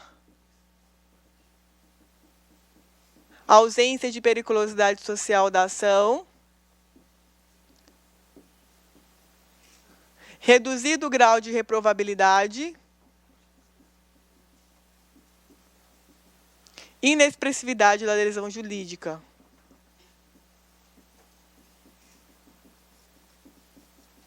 Inexpressividade da lesão jurídica. E aí, veja, se tem objetivo é porque tem subjetivo, né? Com relação ao autor e com relação à vítima. Autor, por exemplo, reincidência. Vítima, por exemplo, situação econômica, valor sentimental, coisas desse tipo. Então foram criadas essas balizas. Então veja, se eu consigo preenchê-las, eu faço com que esse princípio desconstitua essa tipicidade. Se eu derrubo a tipicidade material, eu derrubo a matriz. Se eu derrubo a matriz, eu tenho um fato atípico. Então, eu digo que é um fato atípico por incidência da aplicação do princípio da insignificância. Então, é óbvio que aplicar o princípio é muito melhor do que uma causa de diminuição de pena. Porque, veja, causa de diminuição de pena, então eu tenho uma pena combinada, eu tenho trânsito em julgado, eu tenho efeito penal e extrapenal de condenação, reincidência, dever de reparar um dano, indenizar, pena privativa de liberdade e assim sucessivamente. Aqui, eu nem tenho crime. Não tem o crime, o fato ele é atípico. Então, o princípio, quando ele veio, ele meio que desconstituiu essa causa de diminuição de pena aqui. Mas, veja, nós trabalhamos aqui, em regra, com crimes não qualificados e crimes não violentos e crimes patrimoniais. Essa é a regra. Crime não qualificado, crime não violento, crime não patrimonial. Crime patrimonial, perdoem. Se é um crime qualificado, eu esbarro na reprovabilidade da conduta. É muito reprovável, é um crime qualificado. Lembra, na aula passada eu falei que quando o crime é qualificado, significa que o legislador ele reprova mais. Por isso ele qualifica, então bate na reprovabilidade. Se é um crime violento, veja, nossa, é muito reprovável. Teve ofensividade, houve o exercício de violência sobre alguém, então não vamos ter o princípio da insignificância. E, de uma maneira geral, crimes contra a administração pública nós não aplicamos, porque é reprovável demais, tá? E crimes contra a fé pública nós também não aplicamos a insignificância, porque é reprovável demais. Então, veja, o autor ser reincidente veda a aplicação do princípio. Nós temos algumas decisões do STJ que, embora o crime seja qualificado, ele está aplicando, ok? Então, por exemplo, furto qualificado pelo concurso de pessoas. Aí a gente subtraiu um par de tênis avaliado em R$80. Então, o STJ fala, olha, tudo bem que é qualificado, mas vamos aplicar. Tá? Então, não temos uma súmula sobre isso, não temos. Temos a maioria da jurisprudência não aplicando para furto qualificado, mas temos decisões do STJ permitindo sim. Então, cuidado na hora da prova. E aí, veja, nós, portanto, agora só vamos aplicar aqui insignificância quando a pessoa quando a gente não consegue, na verdade, aplicar ali em razão de, por exemplo, valor, situação econômica da vítima, ou se a vítima agregou um valor sentimental. Então, por exemplo, ganhei uma caneta do meu bisavô que lutou na Segunda Guerra Mundial. Aí o cara vai lá e furta a minha caneta e some a minha caneta. Caneta avaliada em R$50. Então, veja, preencheu aparentemente todos os requisitos objetivos, subjetivos com relação ao autor do crime, mas eu agreguei um valor sentimental para o bem. Então, não dá para aplicar insignificância. Logo, sobrou o quê? Sobrou privilégio. Então, o juiz ele vai sentenciar e lá no final ele vai reduzir a pena, ok? Então, ficou assim, quase que perdeu a razão de ser esse privilégio aqui do parágrafo 2º. Mas, justamente por isso, as bancas amam cobrar ele em prova. Justamente porque a galera meio que deixou esquecido essa questão do privilégio aqui, tá? E aí, o que acontece? O que cai bastante é a acumulação do privilégio também com as qualificadoras. Então, ora, se eu disse para vocês que a qualificadora ela não permite a aplicação em regra, então eu posso aplicar aqui, porque aqui não tem essa restrição. Então, por exemplo, pratiquei um furto qualificado pelo arrombamento de um par de tênis, avaliado em, sei lá, R$200. Então, suponhamos que o juiz ele adotou a corrente majoritária do STJ. Então, ele vai falar, não vou aplicar porque é furto qualificado. Então, o que o juiz ele pode fazer? Ele pode reduzir a pena no cálculo, na sentença, tá? Então, aqui sobrou o quê? Quando eu não tenho valor sentimental ou econômico e quando eu tenho um furto qualificado, que eu não consigo aplicar insignificância aqui, ok? Em razão disso, da questão do furto qualificado impedir a insignificância, nós temos, portanto, que casar as hipóteses de privilégio com as qualificadoras, ok? Eu só posso ter o parágrafo 2º com as qualificadoras aqui, que são de natureza objetiva, tá? Então, por exemplo, se eu furtei com abuso de confiança, eu não posso aplicar privilégio, porque isso aqui é uma circunstância qualificada que é de caráter pessoal, subjetiva. Por quê? Porque eu me vali de uma relação de confiabilidade verdadeira. Então, eu nunca vou poder casar o privilégio com essa qualificadora. Então, nós temos uma súmula do STJ que diz exatamente isso. Eu só posso ter furto privilegiado e qualificado ao mesmo tempo. Deixa eu colocar aqui. Cai muito em prova.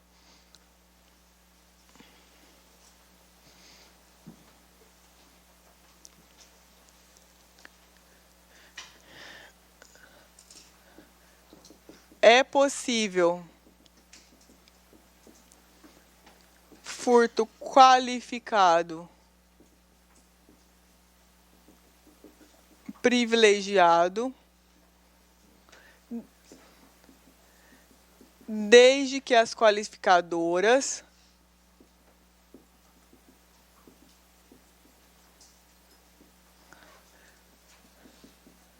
sejam de natureza objetiva. Eu não consigo falar para vocês hoje, dar uma aula sobre circunstâncias, eu precisaria de 2 horas para falar sobre isso. Mas o que você precisa só memorizar para levar para a prova, tá? Memorizar essa súmula, memorizar ela, e lembrar que não pode ter privilégio dentro do abuso de confiança, só. Se você memorizou isso, você vai marcar na sua prova e é isso que importa agora. Agora, eu posso ter um homicídio privilegiado pelo rompimento de obstáculo, emprego de chave falsa, escalada ou destreza, mediante concurso de 2 ou mais pessoas, tranquilamente, tá? Mas abuso de confiança eu não posso, porque ela é uma circunstância subjetiva, ou seja, é uma relação de confiabilidade verdadeira. Circunstâncias objetivas são aquelas que não demandam juízo de valor.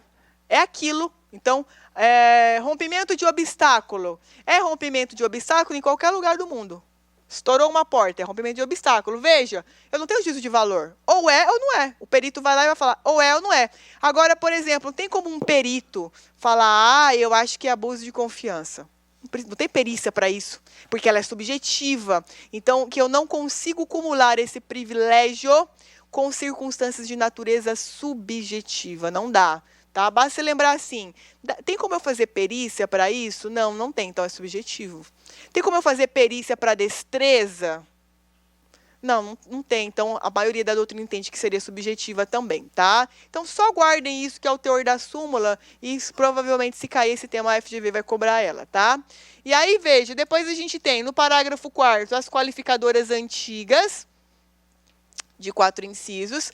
Parágrafo 4A, qualificadora nova, emprego de explosivo ou artefato análogo na subtração. Então, por exemplo, empreguei um explosivo para estourar um caixa eletrônico. Então, eu teria, em tese, 2 qualificadoras, concordam? Destruição e explosivo.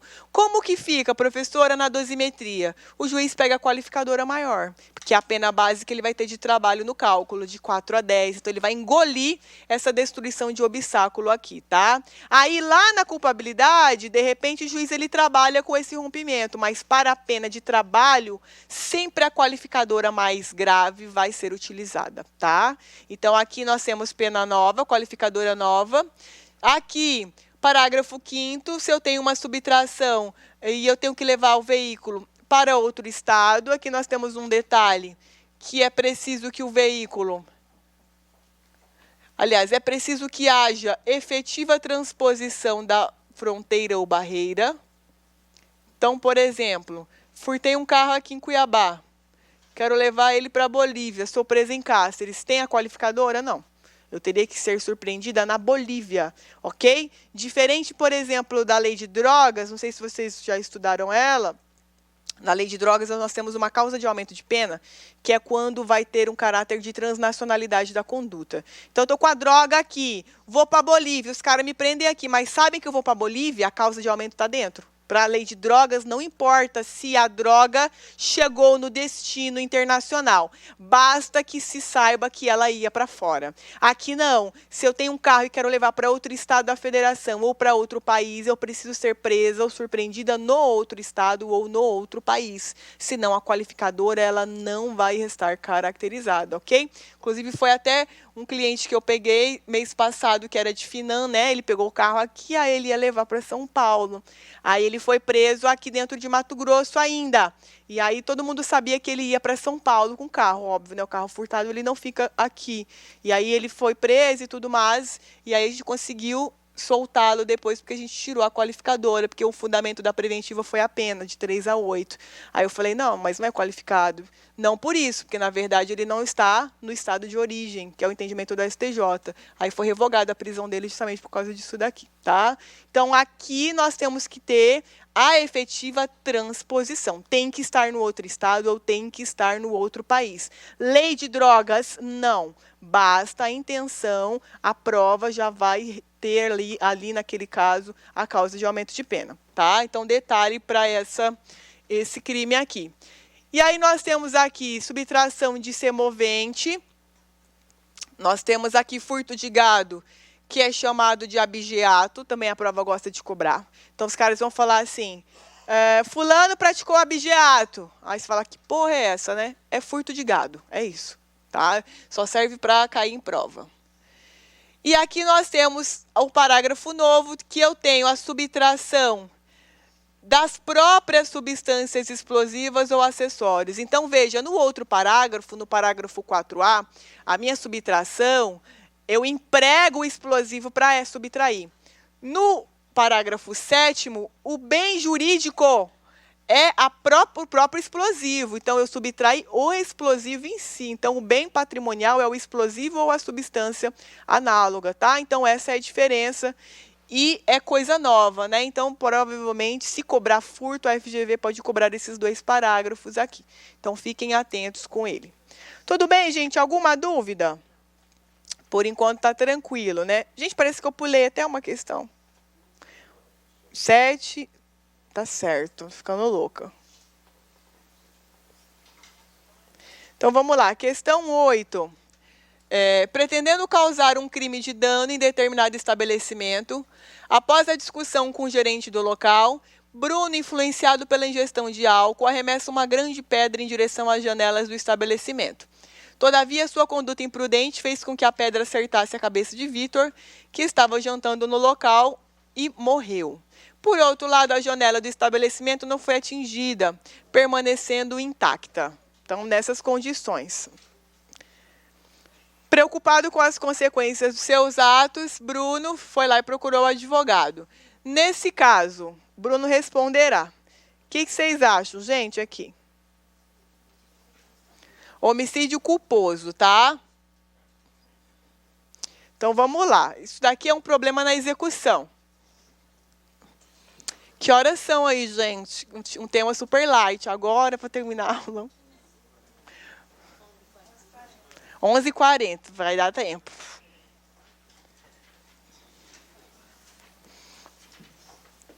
Então, vamos lá.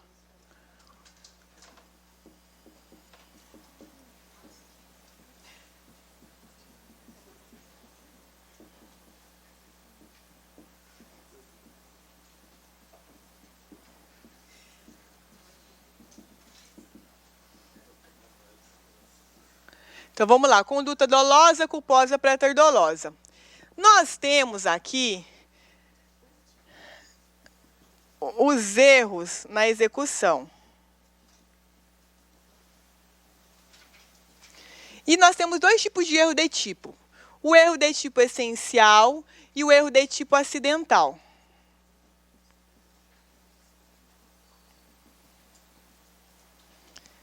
Que pode ser essencial e acidental. Então, olha que interessante. Erro de tipo significa um erro no tipo penal, concordam? Então, é um erro na matriz, no tipo penal incriminador. Então, é uma situação de erro que vai incidir sobre a tipificação do crime, por isso, o erro de tipo. Se o erro de tipo ele é chamado de essencial, ele é um erro de tipo que vai recair sobre a existência do crime, porque é a essência do crime. Então, nesse erro de tipo essencial, se o agente ele toma conhecimento de que ele está nessa situação de erro, veja que ele não pratica. Então, por isso, ele afeta diretamente a existência do crime, que é um erro que nós vamos ver na aula que vem. O erro de tipo acidental é um erro de tipo que não vai interferir na existência. Por isso, ele não é essencial, ele é acidental. Então, ele é uma situação de erro, mas que vai recair sobre a execução do crime, mas ele não interfere na existência do crime. Significa dizer que o erro de tipo acidental são os erros de execução que nós conhecemos. Erro de execução, eu vou colocar como um defeito do meu dolo. Então, erro da execução, eu tenho, em regra, 99,9% dos casos, dos crimes dolosos. 0,001 nos crimes préter-dolosos. Culposo, nunca. Nunca vou ter erro na execução culposa. Eu matei alguém sem querer, errado. Eu não tem como, é culposo. Então, veja que as situações de erro eu tenho só no dolo. Porque eu vou fazer algo e acontece outra coisa. Ou o meu algo não está tão bom assim. Então, na verdade, os erros sobre a pessoa, erros sobre a coisa, vão constituir defeitos no meu dolo. Então, a minha conduta dolosa, ela vai sair. Mas ela vai sair com um equívoco, algum erro. Esse erro pode ser sobre a pessoa, pode ser sobre a coisa, ou pode ser na execução do crime. Tudo bem? O objeto da nossa questão de agora é sobre a coisa, que é chamado de aberratio criminis, que é chamado de resultado diverso do pretendido.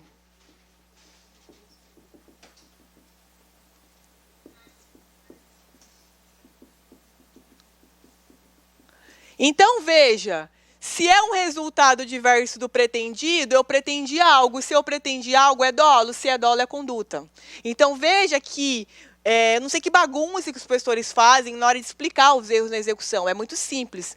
Erro na execução, erro sobre a pessoa, erro sobre a coisa, resultado diverso do pretendido, é um problema no meu dolo. É isso. Então, você vai estudar os erros dentro do dolo. No resultado diverso do pretendido, que é chamado aberratio criminis, aberração do meu crime, é um erro na execução, gênero, mas veja, no resultado diverso do pretendido, eu planejo um resultado, por exemplo, patrimônio, e eu alcanço, por exemplo, um resultado vida. Ou eu planejo um resultado vida e atinjo um resultado patrimônio. Então, eu tenho ali, por alguma razão, um erro na minha execução. E aí eu vou praticar a conduta visando o patrimônio, que é a nossa questão, que é um crime de dano. E eu acabo atingindo a vida, que é um crime de homicídio. Qual é o efeito jurídico do resultado diverso do pretendido? Ele vai responder pelo resultado diverso do pretendido. Então, veja que ele vai responder pelo que ele causou. Simples assim. Agora, a questão toda é, o resultado que ele causou, ele queria ou não? Bom, se ele queria, ou ao menos fosse conformado com esse resultado, é dolo eventual, homicídio doloso. Se ele não queria, veja, homicídio culposo. Então, veja que aqui ele quis atingir o vidro, e aí a embriaguez dele nós não analisamos aqui dentro. Embriaguez a gente analisa onde? Na culpabilidade. Então, para nós não interessa se ele estava bêbado, se ele era louco, se ele era deficiente. Dane-se. A questão, ela quer saber erro na execução. Então, estamos dentro do primeiro substrato do crime. Tudo o que é vinculado ao agente, nós analisamos na culpabilidade. Momento de analisar o crime sob o ponto de vista do autor do crime é culpabilidade. Antes disso, nós não precisamos de nenhuma análise da pessoa do agente. Nós analisamos a cena criminosa e daí nós extraímos os elementos que nós precisamos.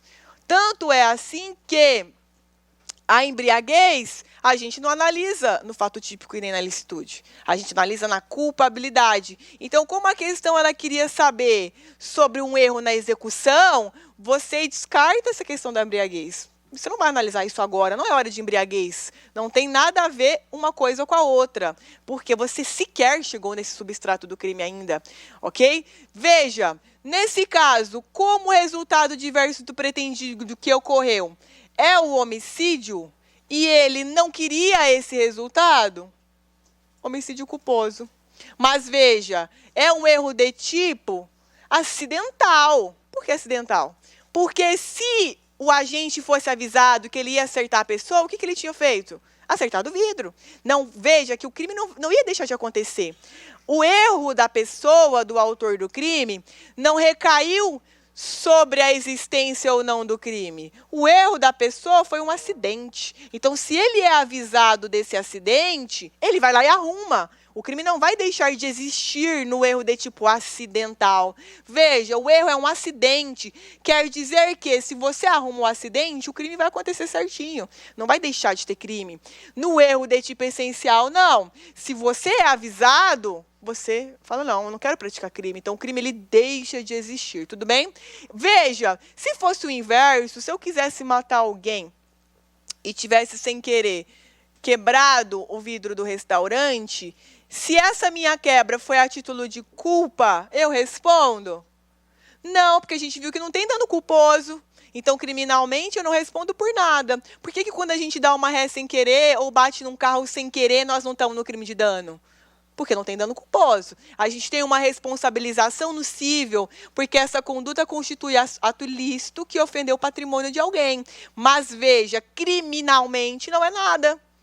Não é nada, tanto que a polícia chega lá, olha para sua cara, lavra um BO e manda-se embora. Mas veja que aquilo não vai caracterizar um crime para você ser responsabilizado penalmente. Vai ter lá um dever de responsabilização na esfera cível. Tudo bem? Então, se fosse o inverso aqui, vida, patrimônio, veja que não responderia por nada, porque não tem dano culposo. Agora, por que é que você não precisa decorar? Se é um resultado diverso do pretendido, quer dizer o seguinte, que o bem jurídico que você atendeu, ou atingiu, aliás, não tem nada a ver com o bem jurídico que você queria. Nada a ver. No erro na execução sobre a pessoa, por exemplo, quando eu quero matar alguém e mato a pessoa errada, veja que eu estou dentro do mesmo filete de bem jurídico, né? Vida, vida. Qual é o efeito jurídico? Eu respondo como se eu tivesse atingido quem eu queria, porque eu estou no mesmo bem. Não mudei nada, é a mesma natureza de bem jurídico. No resultado diverso do pretendido, olha o nome. Resultado diverso do pretendido. Tipo, não tem nada a ver uma coisa com a outra. Eu queria matar, quebrei um negócio. Eu queria quebrar o negócio, matei uma pessoa. Fora. No erro da execução e no erro sobre a pessoa, que a gente vai ver na aula que vem, pô, lesionei a pessoa errada, tá? Mas estamos ainda dentro de lesão. É o mesmo bem jurídico tutelado ali. Por isso, os efeitos no erro sobre a pessoa e no erro da execução são diferentes do resultado do diverso do pretendido. Porque aqui, o resultado que você atingiu não tem nada a ver com o que você queria. Então, nessa situação, você vai responder por homicídio culposo. Agora, se, por exemplo, professor, eu quebrei a vidraça e matei a pessoa. Bom, dano doloso e homicídio culposo. Concurso formal, lembra? Uma conduta com dois resultados. Lembra na aula passada que no concurso formal eu falei para vocês a regra que o resultado segundo é a título de culpa, você não quer muito e acontece? Então é aqui. Então se você matou e quebrou a vidraça, homicídio culposo e dano doloso. Você vai responder nos dois por um concurso formal de crimes. Tudo bem? Então aqui o nosso cliente fica tranquilo, ele está na rua, né? Vai responder por homicídio culposo apenas. Tudo bem, gente? Alguma dúvida? Na aula que vem eu vou falar sobre os erros, tá? Gente, ninguém vai pegar material, não, calma. A aula ainda vai até 12h15. Homicídio eu trouxe aqui, vamos dar um truque, depois eu falo sobre ele. 9, vamos terminar guerreiro, falta 2 questões. Márcio Plínio, tipo assim, trabalho, 4 encontros. Pra quê? Põe mais encontro penal, né? Trabalho, o que mais? Tributário, pra quê? O Yuri veio aqui hoje, ninguém entendeu porra nenhuma. Ah, para, não acredito. Põe eu aqui mais. Então, ó, Márcio e Plínio se encontraram em um quarto de hotel e, após discutirem um relacionamento por várias horas, acabaram por se ofender. Márcia, querendo dar fim à vida de ambos, ingressa no banheiro do quarto e liga o gás, aproveitando-se que Plínio estava dormindo. Em razão do forte cheiro, quando ambos estavam desmaiados, seguranças invadem o quarto e resgatam o casal. Os dois estão vivos, mas sofreram lesões corporais graves. Registrado o fato na delegacia, revoltado com o comportamento da Márcia, Plínio procurou você. Diante disso, Márcia responderá sobre o quê? O que vocês acham aqui? Tentativa de suicídio? Não existe, né? Dá uma ajuda para nós. Que mais? Lesão corporal grave apenas? Não, né? Porque ela tentou matar o cara. Logo, tentativa de homicídio qualificado. Com relação a ele, né? Ela não responde por nada contra ela mesma. Então, tentativa de homicídio aqui, letra C. Aqui eu trouxe o 120... Oi? Sim, recurso que dificulta a defesa e também relação de confiabilidade, né? 2 qualificadoras.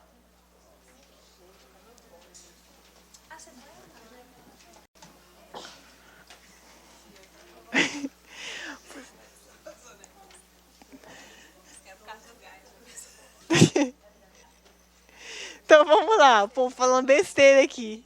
Gente, são 7 questões de penal, tá? Dá valor para minha matéria. Pedro, jovem rebelde, sai à procura de Henrique, 24 anos, seu inimigo, com a intenção de matá-lo. Vindo a encontrá-lo conversando com uma senhora de 68 anos de idade. Pedro saca sua arma regularizada e cujo porte era autorizado, chique, né? E dispara em relação ao rival. Ao mesmo tempo, a senhora dava um abraço de despedida e foi atingida pelo disparo. Então, matou a véia. Nesse caso, o que vai acontecer? Então, ele errou a execução dele, né? O erro na execução, que é o aberratio ictus, que a gente vai falar também na aula que vem, significa dizer que a sua execução é uma bosta. Então, você representa bem o destinatário da sua conduta, mas você, por um erro na pontaria, você acertou a pessoa errada. Qual é o efeito disso? Responde como se houvesse atingido a vítima que você queria. Professora, qual é a ciência disso? Nenhuma, é uma ficção jurídica. O artigo criou e você vai aplicar. É isso, não tem um entendimento, você não vai entender isso aqui, você vai só memorizar que é assim que funciona. Então, nesse caso, ele responde como se tivesse atingido o amigo dele, o rival dele, me perdoe, não a senhorinha. Crime de homicídio doloso consumado com causa de aumento em razão da idade. Não, porque a idade da vítima, né, ele não era idoso, então não vamos ter essa causa de aumento. B, crime de homicídio consumado apenas sem causa de aumento em razão da idade. Perfeito, homicídio doloso consumado. Matou a véia sem querer e, veja, é como se ele tivesse matado o inimigo dele para o direito penal. Então, ele responde sem a causa de aumento de pena, tá? Depois, C, crime de homicídio culposo, não. E crime de homicídio culposo consumado, não, tá? Então, aqui é a B. Tudo bem, pessoal? Alguma dúvida? Na aula que vem, eu vou retomar os erros na execução.